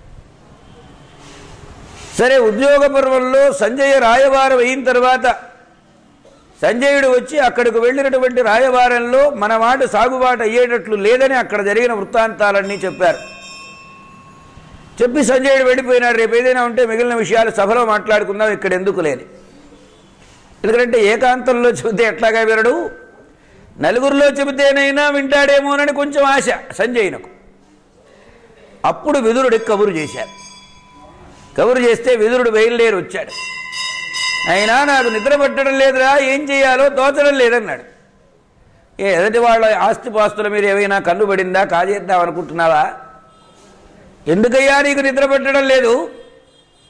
కాముక ప్రవృత్తి కలిగినటువంటి వాడికి నిద్ర పట్టదు, ఇతరుల ధనాన్ని అపేక్షించినటువంటి వాడికి నిద్ర పట్టదు అని అనేకములైన మానవులకు ఉపయోగపడేటువంటి విన్నవాడు వేరే, దానిని అర్థం చేసుకొని ఆచరించిన వాడు వేరే. విన్నవాడు బాగుపడచ్చు, బాగుపడకపోవచ్చు, కానీ ఖచ్చితంగా దానిని ఆచరణలో పెట్టుకున్నవాడు బాగుపడతాడు. విదురనీతులలో అనేకములైన అంశములను ప్రస్తావన చేసి ధృతరాష్ట్ర మహారాజునకు అనేక విషయాలను బోధ చేశాడు. ఒరే నాయనా, నువ్వు ఎన్నో చెబుతున్నావు కానీ ఈ చెప్పింది నాకేమీ బుర్రకి ఎక్కడం లేదురా అన్నాడు. అసలు ఎక్కించుకోవాలనే ఆలోచన ఉంటేగా బుర్రకి, నాకేం బుర్రకి ఎక్కడం లేదన్నాడు. నీకు ఇది కాదు చెప్పవలసింది, నీకు వేదాంతం బోధ చేస్తే ఏమైనా బుద్ధి వస్తుందేమో అని చివాట్లు పెట్టి, అయితే చెప్పరా నాయనా అన్నాడు. నే కాదు చెప్పేది, నీవు ఉత్తమరుడైనటువంటి క్షత్రియుడవు, నేను నీ వర్ణము కంటే తక్కువ వర్ణంలో జన్మించినటువంటి శూద్రుణ్ణి. ఉత్తమర్ణుడైన వాని ద్వారా విద్యను అధమర్ణుడు స్వీకరించాలి కానీ అధమర్ణుని వద్ద విద్యా స్వీకారం ఉండకూడదని ఎంత ఏమండి, తనకొచ్చిన అవకాశం వినియోగించుకోకుండా ఎవడైనా ఉంటాడా ప్రపంచంలో? ధర్మం కోసం వర్ణాలు పుట్టినాయి, తగులాడు కోసం వర్ణాలు పుట్టలేదు. ధర్మ విశ్లేషణ చేయడం కోసం, ధర్మ అధికారం కోసం, సత్కర్మ ఆచరణం కోసం పుట్టిన వర్ణాలను ఇవాళ అక్కరలేని పంచాంగం చేసి వాళ్లకు తగులు పెట్టి తమాషాలు చూసి స్వప్రయోజనాలను సాధించుకునేటువంటి వాళ్ళు ఎందరో ఉన్నారు. 4 వర్ణాలు చెప్పారు. బ్రాహ్మణ, క్షత్రియ, వైశ్య, శూద్ర అనేటువంటి వర్ణాలు. ఇవాళ కులాలన్నారు, ఉపకులాలన్నారు, ఉపోపకులాలున్నారు, ఉప ఎన్ని ఉపలున్నాయో చెప్పడానికి వీర్లేదు. ఇన్ని అవసరమా? శాస్త్రంలో చెప్పారా? శూద్రవర్ణములని ఏవి నిర్ణయించారు? మనుధర్మస్మృతి, మహాభారతం ఇవన్నీ కూడా నిర్ణయించి, గౌతమ ధర్మస్మృతి వంటివి. అనులోమాలేవి, విలోమాలేవి, కింద నుంచి పైకి వెళ్ళే వాళ్ళెవరు, పై నుంచి కిందకు వచ్చేవాళ్ళెవరు, అన్నింటినీ చక్కగా ధర్మశాస్త్రాల్లో చెప్పారు. అవేవి మనకు అక్కర్లేదు, అవేవి మనం వినం. మనమేమిటంటే, నా వరకు నాకు ఉపయోగపడే మాట ఏమున్నది, నన్ను వ్యతిరేకించే మాట ఏముంది, ఇంతవరకే తీసుకొని ఇక దాన్ని బట్టి సాగదీసి భారతాన్ని విమర్శ చేస్తాం, రామాయణాన్ని విమర్శ చేస్తాం, ధర్మశాస్త్రాలు అసలు ప్రమాణములే కాదంటాం. మనకు నచ్చితే అన్నీ మంచివి, నచ్చకపోతే ఏమో అన్నీ పరికమాలినవే. ఈ జాగ్రత్తగా వినాలి. నేను శూద్రుణ్ణి, శూద్ర గర్భంలో జన్మించాను. నీవు క్షత్రియుడవు, నీకు ఉపదేశం చేసే అధికారం నాకు లేదు. నా నుండి నీవు విద్యను స్వీకరిస్తే దాని వలన ప్రయోజనం లేదు. నీకు చెప్పవలసినటువంటి వాడు వేరే ఉన్నాడని, ఆయనతో నాకు కొద్దిపాటి పరిచయం ఉంది, దానివలన అతన్ని పిలుస్తానని సనత్సుజాతుల్ని పిలిచాడు. సనందన, సనత్కుమార, సనత్సుజాతులని నలుగురు సోదరులు బ్రహ్మ వలన ఆవిర్భవించినటువంటి వారు. వాళ్ళకు ప్రవృత్తి ధర్మ లక్షణాలు లేవు, అన్నీ నివృత్తి లక్షణ ధర్మాలే. ఇహలోకంతో వాళ్ళకేమి సంబంధం లేదు. వాళ్ళు ఎప్పుడూ 6 సంవత్సరాల పసిబిడ్డల్లానే కనపడతారు. వాళ్ళ శరీరానికి అంతకు మించి ఎదగలేదు. ఇక బుద్ధి వైశద్యం ఇంత అంత అని చెప్పడానికి వీల్లేదు. సమగ్రమైనటువంటి విషయాలన్నింటినీ కూడా అవగాహన చేసుకున్నటువంటి వాడు. ఇలాగా ఈ సనత్సుజాత మహర్షిని పిలుపు చేస్తే ఆయన ద్వారా మృత్యు సంబంధమైన విషయాలను ఎన్నింటినో విన్నాడు. మృత్యు అంటే ఏమిటి అసలు అన్నాడు. దేనికి మృత్యు అన్నాడు. నజాయతే మ్రియతే వా కదాచిన్నాయం భూత్వా భవితా వా న భూయః నైనం ఛిందంతి శస్త్రాణి నైనం దహతి పావకః నచైనం క్లేదయంత్యాపః నశోషయతి మారుతః. ఇది ఆత్మ. ఆత్మ కానిది ఏమన్నారు. అగ్నిలో తగలబడుతుంది, వర్షంలో తడుస్తూ ఉంటుంది, గాలికి అల్లలాడుతూ ఉంటుంది. ఏది ఈ శరీరమేగా. మనస్సు, బుద్ధి, దేహము, ఇంద్రియములు ఇవన్నీ కూడా ఆత్మ కానివి. ఆత్మ అయినది ఒక్కటే. అదే శాశ్వతమైనది, స్థిరమైనటువంటిది, నాశరహితమైనటువంటిది. ఆత్మబోధ సంబంధ విషయాలన్నింటినీ సక్రమంగా బోధించాలి. విన్నాడు కానీ ఏం ఉపయోగపడింది ఆయనకు? ఏమీ ఉపయోగపడలేదు, నిరుపయోగంగా అయిపోయింది. ఏది మురుక్కాలంలో విరిన వర్షంలాగా అయిపోయింది. విదురుడు అనేక సందర్భాలలో ఇక కృష్ణరాయవారం దగ్గర ఎన్ని మాటలు చెప్పాడో. ఏమయ్యా మంచిది, శ్రీకృష్ణుడు అంతటి వాడు వచ్చాడు మహానుభావుడు అని చెప్పిన మాట వినకపోతే ఎలాగా? ధృతరాష్ట్రుణ్ణి నిజంగా ఒడ్డున పడేసిన వాడు విదురుడు. యుద్ధమంతా జరిగింది, చావవలసిన వాళ్ళంతా చచ్చారు. విదురుడు ద్రౌపది వస్త్రాపహరణ సమయంలో ఏదైతే చెప్పాడో ఖచ్చితంగా అదే జరిగింది. ఇంకో మాట కూడా చెప్పాడు. నీ కొడుకు పుట్టినప్పుడు గాడిదలు అరిచినాయ్యా, అప్పుడే చెప్పాడు. నీ గాడిదలు అరుస్తున్నాయి, నీ కొడుకు పుట్టాడు, వీడి వలన వంశక్షయం అవుతుంది కనుక వీడిని ఒక్కడిని విసర్జించు అంటే ఆ పుత్ర వ్యామోహాన్ని వదులుకోని ధృతరాష్ట్రుడు కొడుకునందే ప్రేమను పెంచుకొని కొడుక్కే మేలు చెయ్యాలని, మేలంతా కొడుక్కే జరగాలని భావించి పాడైపోయినటువంటి వాడు, పాడైపోయిన మనస్సు కలిగినటువంటి వాడు ధృతరాష్ట్రుడు. ఒక్క పుత్ర వ్యామోహం. సంగ్రామం అంతా అయిపోయిన తర్వాత చిట్ట చివరికి ధర్మరాజు ఏలుబడిలోకి వచ్చాడు. ధర్మరాజు అన్నం పెడితే తాను తినడం, లేకపోతే లేదు. అటువంటి స్థితిలో భీముడు అధిక్షేపణం చేస్తే విదురుడు వచ్చి చెప్పాడు, మళ్ళీ ఏమయ్యా నువ్వు పెద్దవాడివి, ఇన్ని బాధలు పడవలసిన అవసరం ఉంది అసలు? హాయిగా వెళ్ళి ఇప్పటికైనా తపస్సు చేసుకుంటూ సుఖంగా ఉండక ఎందుకు ఇక్కడ ఈ అవస్థలన్నీ పడతావు అంటే, శైశవేభ్యస్త విద్యానాం యౌవనే విషయేషిణాం వార్ధకే మునివృత్తీనాం యోగేనాంతే తనుచ్చయామని కాళిదాస మహాకవి రఘువంశ కావ్యంలో జీవిత క్రమం ఎలా గడవాలో తెలియజెప్పారు.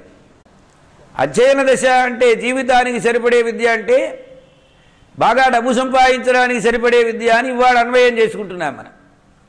నీవు ఎందుకు వచ్చావో దానిని తెలియచెప్పే విద్య నిజమైన విద్య. సా విద్య బ్రహ్మ విద్య,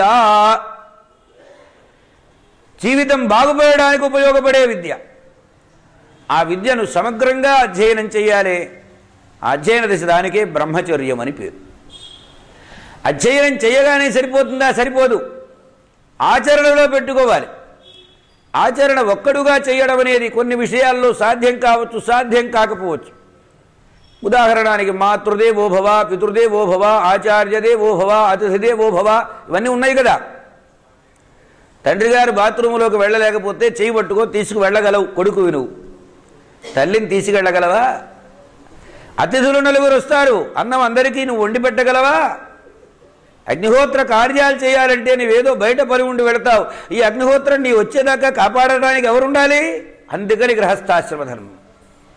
ధర్మ ప్రజా సంపత్తి సిద్ధ్యర్థం స్త్రియముద్వహే. కనుక ఇక్కడ వివాహం చేసుకొని స్త్రీ సహకారంతో నీవు చదివిన చదువులలోని ధర్మములన్నింటినీ ఆచరించే కాలం అది ఆచరణ దశ, గృహస్థాశ్రమం. ఇక మూడవ దశ వానప్రస్థ దశ అన్నారు. ఈ ఆచరణ దశలో గార్హస్థ్యంలో నీకు అనేకములైన బంధములు ఏర్పడతాయి. అత్తగారు, మామగారు, కొడుకులు, కోడళ్ళు, మనవలు, మనవరాళ్ళు, వీళ్ళ మీద ఉండవలసిన ప్రేమ కంటే అధిక ప్రేమ, అతి ప్రేమ, అనవసర ప్రేమ, ఇవన్నీ క్రమక్రమంగా శిథిలం చేసుకోవాలి. అండి కొంచెం జాగ్రత్తగా ఒక్క విషయం గుర్తించండి. తండ్రి ఉన్నాడు, కొడుకు ఉన్నాడు. లాలయే పంచవర్షాణి, ధర్మశాస్త్రాలని వీడి కోసం పుట్టినవే. 5 సంవత్సరాల పాటు వాడిని భుజాన వేసుకొని లాలించి పాలించి జాగ్రత్తగా కాపాడాలట. దేవవత్ పంచవర్షాడి, దేవుళ్లాగా చూడాలట పసిబిడ్డలు. దశవర్షాడి తాడయే, వాడు సక్రమమైన మార్గంలో పడాలంటే 10 సంవత్సరాల పాటు ఉతికి ఆరేయాలట. క్రమశిక్షణలో పెట్టాలి. కొట్టడం అని అర్థం కాదు ఇక్కడ, క్రమశిక్షణలో పెట్టాలి. మన కుటుంబ నేపథ్యం ఏమిటి, వీడు ఎలా పెరుగుతున్నాడు, ఎలా పెరగాలి, ఎవరితో స్నేహాలు చేస్తున్నాడు, దానికి తగిన క్రమశిక్షణ ఏమిటి అనేదాన్ని జాగ్రత్తగా ఒక 10 సంవత్సరాలు వాడికి అభ్యాసంలోకి తీసుకురావాలి. ఆ తర్వాత ప్రాప్తేతు షోడశే వర్షే పుత్రం మిత్రవదాచరేత్. 16వ సంవత్సరం వచ్చిన తర్వాత ఒక స్నేహితుడిలాగా, అబ్బాయి ఏమిట్రా ఈ పని చేద్దాం అనుకుంటున్నాను, ఈ చేద్దామా మానేద్దామా, సలహాలు సంప్రదింపులు వాడిని అడుగుతూ ఉండాలి. వాడు చెప్పిందే నువ్వు వినాలని గ్యారంటీ ఏం లేదు. నీకున్న అనుభవ జ్ఞానాన్ని బట్టి నిర్ణయం నువ్వే తీసుకునేది. కానీ వాడిని అడిగితే వాడేమనుకుంటాడంటే మా నాన్నగారు నన్ను అడుగుతున్నాడుగా, కొంచెం సంతోషపడతాడు. ఏదైనా విషయం వస్తే మా నాన్నగారు నన్ను అడుగుతాడండి. అందువలన కుమారుణ్ణి ఎలా పెంచాలి, అదే కుమారుడు ఒక వయస్సు దాటేటప్పటికీ నాన్నగారు దొడ్లో ఉంటే వీడు వాకిట్లో ఉంటాడు, వీడు నాన్నగారు వాకిట్లో ఉంటే వాడు దొడ్లో ఉంటాడు. కొంచెం ముఖం తప్పించడానికి ప్రయత్నం చేస్తాడు.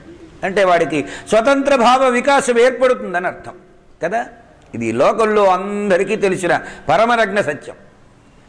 90 ఏళ్ళు వచ్చినా నా కొడుకు నా మాట వినాలి, నా మనవడు నా మాట వినాలి, నా మునివడు నా మాట వినాలి. ఒరే నీ కొడుకే నీ మాట వినలేదురా, ముఖం రప్పించి అటుపోయినాడు నువ్వు ఇక్కడుంటే, ఇవాళ నీ మనవాళ్ళు మునిమనవాళ్ళు ఎందుకు వింటారా అబ్బాయి.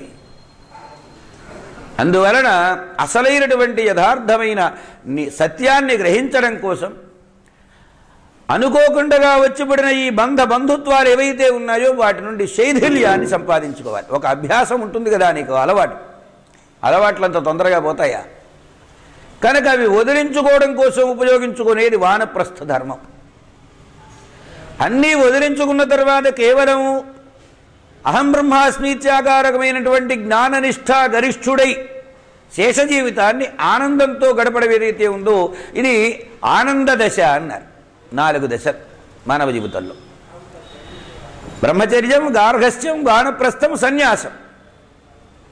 ఈ 4 దశలలో ఏ దశలో ఎలా ఉండాలో అలా ఉండాలి. 100 కొడుకుల్ని కన్నావు, 100 కొడుకులు చచ్చారు. ఇప్పుడు పినతండ్రి ఏదైతే నీవు పాండవాశ్చైవ అన్నావో ఆ పాండవులు తిండి పెడితే బ్రతకవలసిన దుర్భర స్థితి నీకెందుకయ్యా, ఇప్పటికైనా కొడుకు ముడి చెయ్యమన్నాడు. కొడుకు తెరిచావు, విస్తరించావు. కబంధాసురులాగా 2 బాహువులతో, అబ్బో ఆయన 2 చేతులతో సంపాదిస్తాడండి. ఏం మిగిలింది చేతులు? అలెగ్జాండర్ మహాశయుడు శ్మశానానికి వెళ్ళేటప్పుడు నేను చచ్చిపోయిన తర్వాత నా 2 చేతులు బయటకు పెట్టండిరా అంటే నీ వస్తువు ఏం తేలేదు, పొద్దు ఏం తీసుకుపోవడలేదు, ఆ నగ్న సత్యం అందరికీ తెలియాలని. ఆయనకు దొరికిన గురువు అట్లాంటి వాడు. విజయకాంక్ష ఉంది, కాంక్షకు దిగినట్లుగా సలహాలు చెప్పాడు, అది వేరే కథ. కానీ నిజమైనటువంటి సంస్కారం హృదయానికి ఏది అంటే ఇది. 2 చేతులు ఖాళీయే, చేతిలో గీతలు మాత్రం మిగిలినాయి. గీత ప్రకారం గీతలు నడిచినాయి. ఈ నగ్న సత్యం జీవితం ఏదైతే ఉందో దాన్ని బోధ చేసి, వెళ్ళిపోయి ఇక్కడి నుంచి హాయిగా అడవులకు వెళ్ళి తపస్సు చేసుకో, నీకు కావాలంటే నేను తోడొస్తానన్నాడు. ధృతరాష్ట్రుడు, గాంధారి, కుంతీదేవితో సహా విదురుడు వాళ్ళకి దారి చూపిస్తూ ఉండగా బయలుదేరి అడవులకు వెళ్ళిపోయినారు. ధర్మరాజు ఆయన్ని బ్రతికిలాడాడిని. ఆయన నేను కొంచెం ఇక్కడి నుంచి అయినా కాస్త జాగ్రత్త పడదలుచుకున్నాను, ఏదో తపస్సు చేసుకుంటాను, బ్రతుకుతాను, హాయిగా ఉంటాను, నన్ను వదిలేసేయి, అడవులకు పంపించమన్నాడు. అంటే ధర్మరాజు ఏడ్చాడు, పెదనాయన నా వలన ఏమైనా తప్పు జరుగుతుందా, క్షమించమన్నాడు.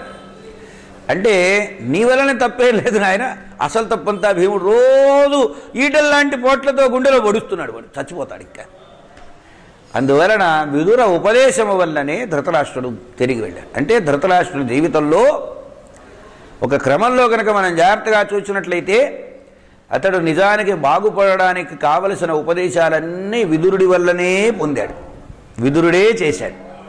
చరమస్థితిలో ఆయన్ని అడవులకు తీసుకుని వెళ్ళి సేవ చేశాడు అన్నగారికి. జ్యేష్ఠ భ్రాత పితృసమహ. ఆ అన్నగారికి కావలసినటువంటి సకల వనరులు సౌకర్యాలన్నీ ఆయన తపస్సు చేసుకోవడానికి కావలసినవన్నీ ఏర్పాటు చేశారు. ఎందుకంటే అన్నగారు గుడ్డివాడు, ఆయనకేం కనపడదు. వదిన గారు కళ్ళకు గంతలాటం కట్టుకుంది, ఆమెకి ఏమీ కనపడదు. కనపడిన వాళ్ళకి ఏం చేస్తారు? శతాంధా కూపం ప్రవేశంతి. అలా కాకుండా జీవితాన్ని తీర్చిదిద్ది ఈ విదురుడు కావలసినంత ఉపయోగం చేశాడు. ఒకసారి అరణ్యంలో నిప్పు పడింది, దగ్ధమైపోతున్నది. అరణ్యంలో దగ్ధమైతే వాళ్ళందరూ తగలబడిపోయినారు. ఒక్క విదురుడు మాత్రం బయటపడ్డాడు. అతడే భాగవతంలో విదుర మైత్రేయ సంవాదం, ఆ సవనంతరంలో వచ్చినటువంటి కథాభాగం. ఆ మైత్రేయుని వలన అనేకములైన విషయములన్నింటినీ కూడా విదురుడు విన్నాడు.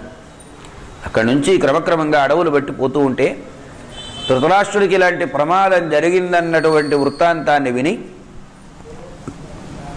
ధర్మరాజు గారు బయలుదేరి చూడటానికి వచ్చాడు. అంతా ఏముంది, తగలబడిపోయింది, బొగ్గయింది. విదురుడు మాత్రం తప్పించుకున్నాడన్న విషయం తెలిసి ఎక్కడున్నాడు విదురుడని విదురుడి కోసం వెతికాడు. వెతుకుతూ ఉంటే ఒక చెట్టు మూలంలో కూర్చుని ఉన్నాడంటే ఆయన. ధర్మరాజు గారు వెళ్ళాడు. నాయనా ధర్మరాజా, ఒక క్షణం అలా కూర్చోరా అనేటప్పటికి ధర్మరాజు గారు అలా కూర్చున్నాడు. ధర్మరాజు ముఖంలోకి చూస్తూ చెప్పారుగా, ఆయనకి భగంధర వ్యాధి ఉంది. ఒక చేత్తో ఈ పక్కన బాధను భరించలేక తీవ్రాతిశయంతో ఎప్పుడు కూడా జాగ్రత్తగా గుర్తుపెట్టుకోవాల్సిన విషయం ఏమిటంటే, కొన్ని వ్యాధులు బాల్యంలో ఎక్కువ బాధించవు, యవ్వనంలో బాధ తెలియకుండా పోతుంది. వార్ధక్యం వచ్చినప్పుడు ఆ వ్యాధుల లక్షణాలన్నీ క్రమక్రమంగా పెరుగుతాయి. ఎందుకని? శరీరంలో ఉండవలసినటువంటి ఏ శక్తులైతే ఉన్నాయో అవి క్రమక్రమంగా ఉడిగిపోతాయి కాబట్టి. యాంటీబాడీస్ అంటారు వీటిని ఇంగ్లీష్లో. అవి తగ్గిపోయిన దశలో పరిగెత్తుతుంటే పెద్దగా బాధ కలిగి ఏడ్చేవాట విదురుడు. ఓ ఓ ఓ అని ఏడుస్తుంటే ఆ ఏడుపు ఎవరు వినకుండా ఉండడం కోసం చేత్తోటి నోరలా మూసుకొని ఒకవైపు ఇలా మూసుకొని పరిగెత్తుండేవాట, ఆ బాధ భరించలేక. బ్రాహ్మణ శాపము ఎంత తీవ్రంగా ఉంటుందో అది యమధర్మరాజైనా ఎలా తప్పించుకోలేడో చూపించారు విదురుని పాత్ర ద్వారా మనకు. చెట్టు మూల కూలబడి ఉన్నాడు. ధర్మరాజు గారు వచ్చాడు ఎదురుగా. అయినా కూర్చోరా, నీ ముఖం చూస్తూనే చచ్చిపోతారా? పుణ్యశ్లోకో నలో రాజా పుణ్యశ్లోకో యుధిష్ఠిర పుణ్యశ్లోకా చ వైదేహీ పుణ్యశ్లోకో జనార్దన. ఎవరిని తలచినంత మాత్రం చేత తమ జీవితాలను పునీతం చేసుకోవచ్చునో అటువంటి మహానుభావుల్ని నలుగురిని ఏరి చూపించారు. ఒకటి నలమహారాజు, రెండవ వాడు ధర్మరాజు, మూడవ ఆమె సీత, నాలుగవ వాడు శ్రీకృష్ణస్వామి.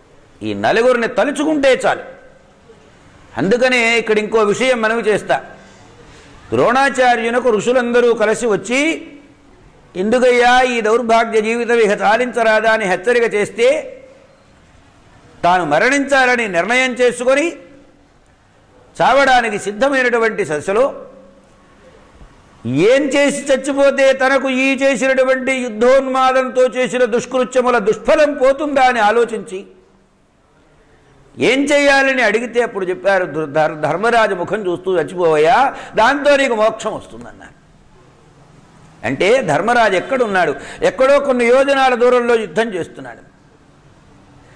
ధర్మరాజు దగ్గరికి వెళ్ళాలి. ఏం చేయాలి? ఒక వంక పెట్టుకున్నాడు. అప్పటికే భీమసేనుడు కళింగ దేశపు రాజుగారి ఏనుగా అశ్వత్థామ పేరు. దాని తమాషా ఎందుకు వచ్చింది ఆ పేరని, గుర్రపు సకిలింపుకు అశ్వత్థామ అని పేరు. ఆ అశ్వత్థామ పుట్టినప్పుడు గుర్రంలా సకిలించాడు కాబట్టి ఆయనకు ఆ పేరు పెట్టారు. ఏనుగకు ఘీంకారం చేయడం అలవాటు కదా, కానీ ఈ ఏనుగు అరిస్తే గుర్రం అరిచినట్లుగా ఉంటుందట, సకిలింపులాగా. అందుకని దీనికి కూడా అశ్వత్థామ అని పేరు పెట్టారు. అశ్వత్థామ ఏమైనాడు? భీముడు అరిచాడు, అశ్వత్థామాహతః అరిచాడు. అరిస్తే చిత్రమైన విషయాలండి ఇవన్నీ, బాగా మనకు తెలియాలి, గుర్తుపెట్టుకోవాలి మనం. ఎందువల్లంటే శత్రు సైన్యాన్ని శత్రువులలో మూర్ధన్యుడైనటువంటి ధర్మరాజు గారు ఆయన ముఖం చూస్తూ చచ్చిపోతే తనకు మోక్షం వస్తుంది. ఇది వ్యక్తిగత అంశం కదా. మరి దీనికోసం ఆయన పనిగట్టుకొని రథాన్ని అక్కడికి నడిపిస్తే ఆక్షేపణ కదా లోకంలో.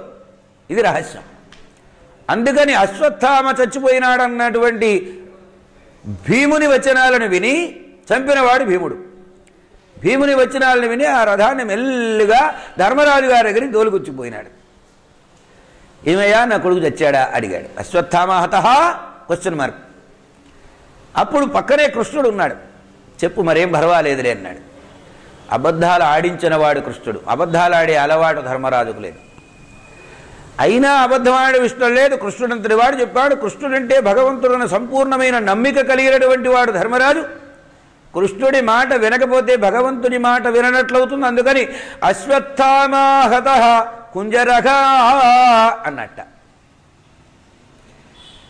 ఈ అశ్వత్థామ హతః ధర్మరాజు గారి స్వభావం బాగా తెలిసినవాడు కావడం చేత కృష్ణస్వామి ఏం చేశాడు, అశ్వత్థామ హతః అనేంతవరకు బాగా అందరికి వినపడేట్టుగా ఉంచి తర్వాత ఎవరికి వినపడకుండా కుంజరః అన్నప్పుడు మాత్రం డప్పులు డమారాలు మోగించండి రా. వీళ్ళు డప్పులు డమారాలు మోగించాడు. ద్రోణునికి వినపడిన మాట అశ్వత్థామ హతః, రెండు మాటలు వినపడ్డాయి.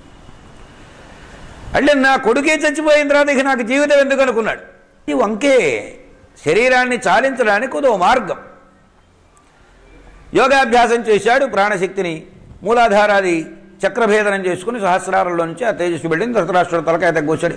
ఎందుకు చెప్పారంటే ధర్మరాజు ముఖం చూస్తూ చస్తే తమకు ముక్తి వస్తుంది అని విశ్వసించిన వాళ్లలో ఒకడు ద్రోణుడు. విదురుడు ఎందుకు వచ్చాడన్నారు.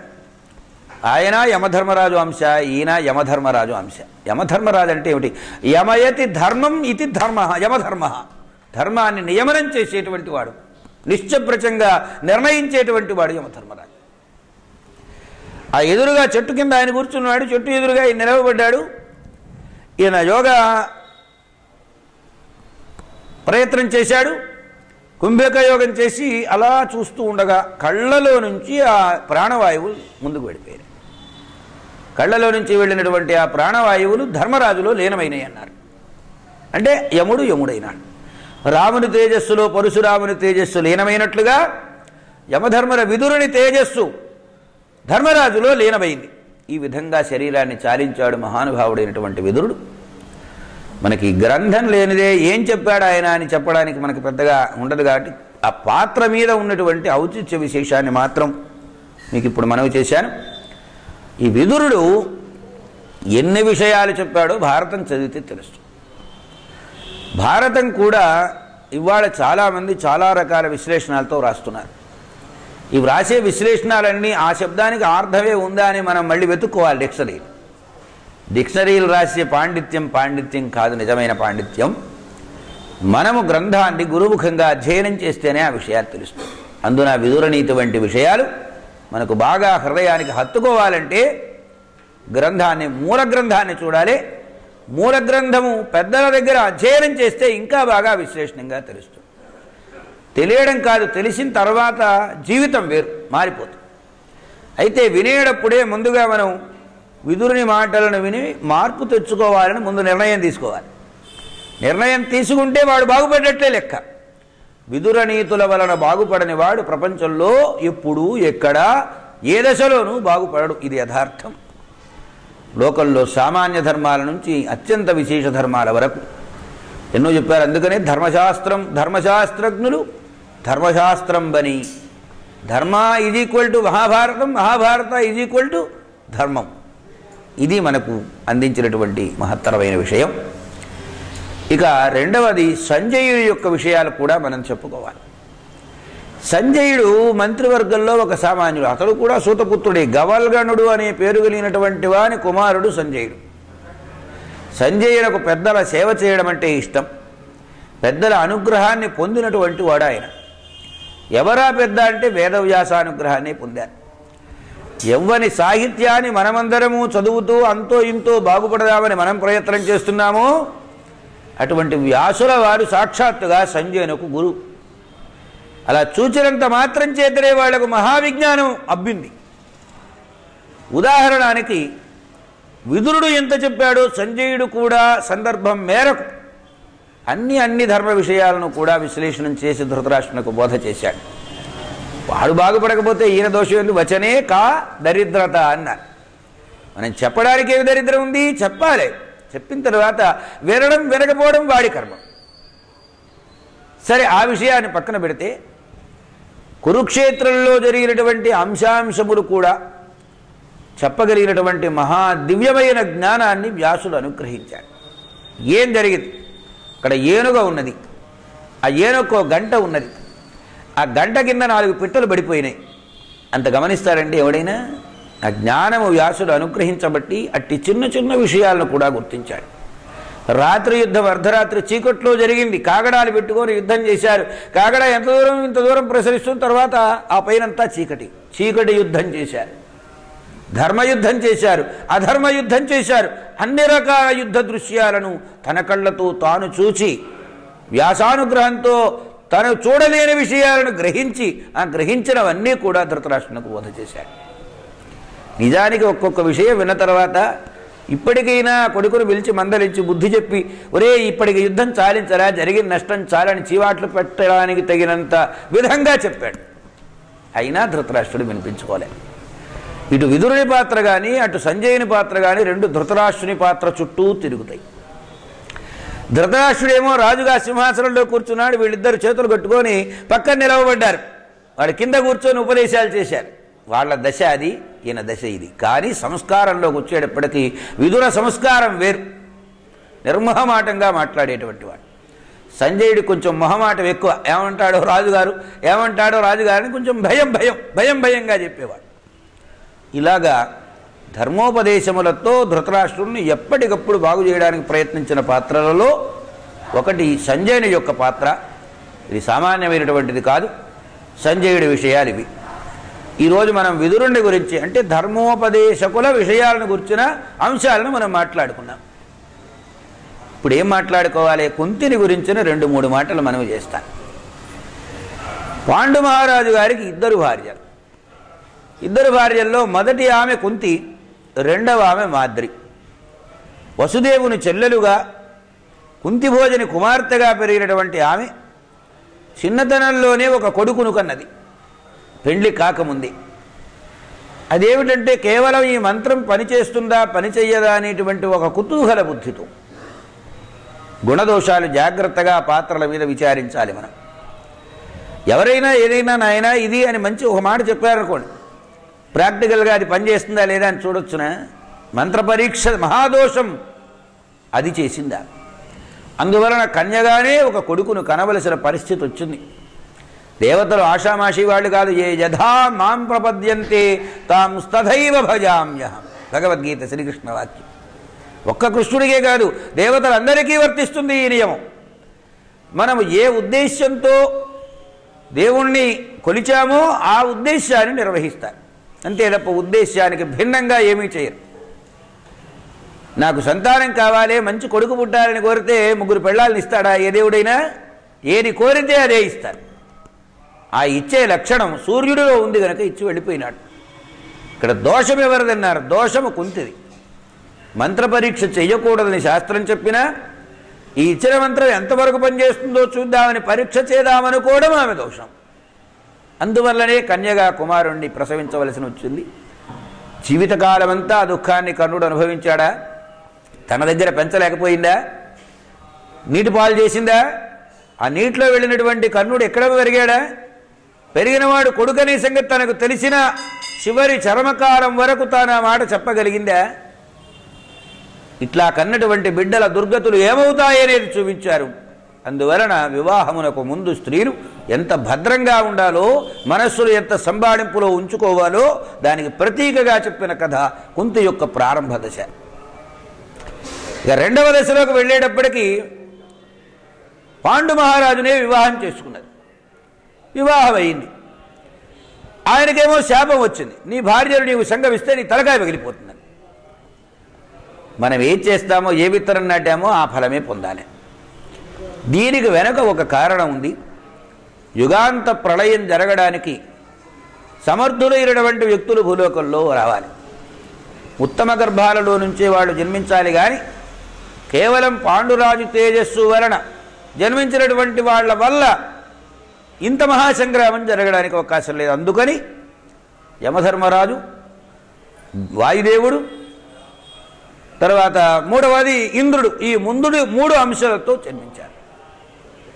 ఇంకా మిగిలిన ఇద్దరు కొడుకులు నకుల సహదేవులను మాద్రీదేవి కన్నది. కుతూహలం ఆమెకు. అంటే నిజానికి ఈ కుతూహలం కలగచ్చునంటే నా కొడుకులు లేకుండా నా సవతికే కొడుకులు ఉన్నారే అనే భావంతో ఏర్పడిన కుతూహలం అది. దానితో 5 పాండవులు. ఈ 5 పాండవులు ఏమిటి, ఎందుకని ఇలా జన్మించారు, ఈ విశ్లేషణలన్నీ రేపు మనవి చేస్తాను. పాండవులకు సంబంధించిన విషయాలు చెప్తూ ఇక్కడ ప్రస్తుతంలోకి వచ్చేటప్పటికీ కుంతీదేవి 5 బిడ్డలను తానే పెంచవలసిన పరిస్థితి వచ్చింది. మాద్రి సహగమనం చేసింది, వెళ్ళిపోయింది.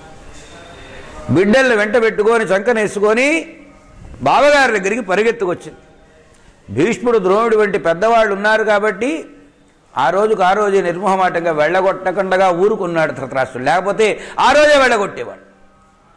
పెద్దల్ని కూడా లక్ష్య పెట్టక పక్కన పెట్టి ఆ కొడుకుల్ని వారణావతానికి ఒకసారి పంపించాడు. లక్క ఇంట్లో తగలబెట్టించడానికి ప్రయత్నం చేశాడు. ఇన్ని కుట్రలు కుతంత్రాలన్నింటినీ భరించింది. తాటంగట్టిరి, నిటద్రోసిరి, విషాన్నంబు. భీముడికి ఎన్ని రకాల అపకారాలు జరగాలో అన్ని అపకారాలు జరిగినాయి. అలా జరిగినటువంటి అపకార దృశ్యాలన్నింటినీ తన కళ్ళతో తాను చూస్తున్నది. చివరికి అయినింటి ఆడబడుచు తన ఇంటికి కోడలుగా వచ్చినటువంటి ద్రౌపదీదేవిని నిండు సభలో పరాభవం చేస్తుంటే ఆ దృశ్యాన్ని చూడలేదు కానీ విన్నదిగా. ఇంత దుర్భరమైనటువంటి విషయాలన్నింటినీ మనసులో పెట్టుకుంది. ఆ గండం గడిచిందంటే 12 ఏళ్ళు అరణ్యవాసం చేయవలసిన పరిస్థితి వచ్చింది తన బిడ్డలు. అక్కడికి పౌరుషం కలిగినటువంటి జన్మ. యాదవ వంశంలో జన్మించినటువంటి ఆమె. అందువలన యాదవ వంశం అంటే శూద్రవంశం అనుకునేరు. క్షత్రియ వంశం అది యాదవ వంశం. యదుమహారాజవంశమే యాదవ వంశం. పౌరుషం కలిగినటువంటిది, అద్భుతమైన రాజనీతి తెలిసినటువంటిది. ఎంత తెలివి కలిగిందంటే దుర్యోధనుడు పరిపాలన చేస్తున్నాడు. పరిపాలనా కాలంలో వాడు అసలైనటువంటి ధర్మరాజు, పాండవులు ఇక్కడ లేకుండా ఉంటే తన పేరు ప్రతిష్టలు 12 ఏళ్ల పాటు, అంటే ఒక తరంలోంచి ఇంకో తరం వరకు 2 తరాల మధ్య ఆకట్టుకోగలిగితే మళ్ళీ ధర్మరాజు రాజ్యానికి వస్తారన్నా రాకండగా చేయవచ్చు. ఇది 12 సంవత్సరముల ప్రణాళికలో ఉన్న రహస్యం. 13 ఏళ్ళు దూరంగా ఉంటారు కదా, మళ్ళీ ఇంకా అవసరమైతే ఇంకో 13 ఏళ్ళు వాళ్ళు ఎక్కడున్నారో వెతికి పట్టుకొని చుట్టుపట్టుకొని లాక్కొచ్చి మళ్ళీ పోండ్రా అనొచ్చు. ఇలాంటి అవకాశాలన్నీ చెప్పడానికి మామ శకుని ఉండనే ఉన్నాడు. ఈ మాస్టర్ ప్రణాళిక అంటారు దీన్ని. వేశారు. ఇన్ని సంవత్సరాల పాటు అరణ్య అజ్ఞాతవాసములు పాండవులు చేస్తున్నంతకాలం ఒక మహారాజుకు భార్యగా మహారాణిగా వెలుగొందవలసినటువంటి ఆమె విదురుల ఇంట ఆశ్రయాన్ని పొంది విదురుడు పెట్టినటువంటి అన్నాన్ని తిని బ్రతకవలసినటువంటి పరిస్థితి వచ్చింది ఆ కుంతికి. అలా కాలం గడుపుతున్నది. శ్రీకృష్ణుడు వచ్చేటప్పటికి ఒక్కసారి గుండె బద్దలైంది. తన మనస్సులో ఉన్న మాటలన్నీ చెప్పింది. మగవాడు సరైన ఆలోచన లేనివాడైతే ఆడవాళ్ళు చెప్పిన మాట వినైనా వాడు సరైన నిర్ణయం సరైన సమయంలో తీసుకోవాలి. ధర్మరాజుకు తెలియకపోతే తెలియదేమో, ఆ ద్రౌపది సలహా అడిగైనా భవిష్యత్ కార్యాన్ని నిర్ణయం చేసుకొని చేయమన్నది.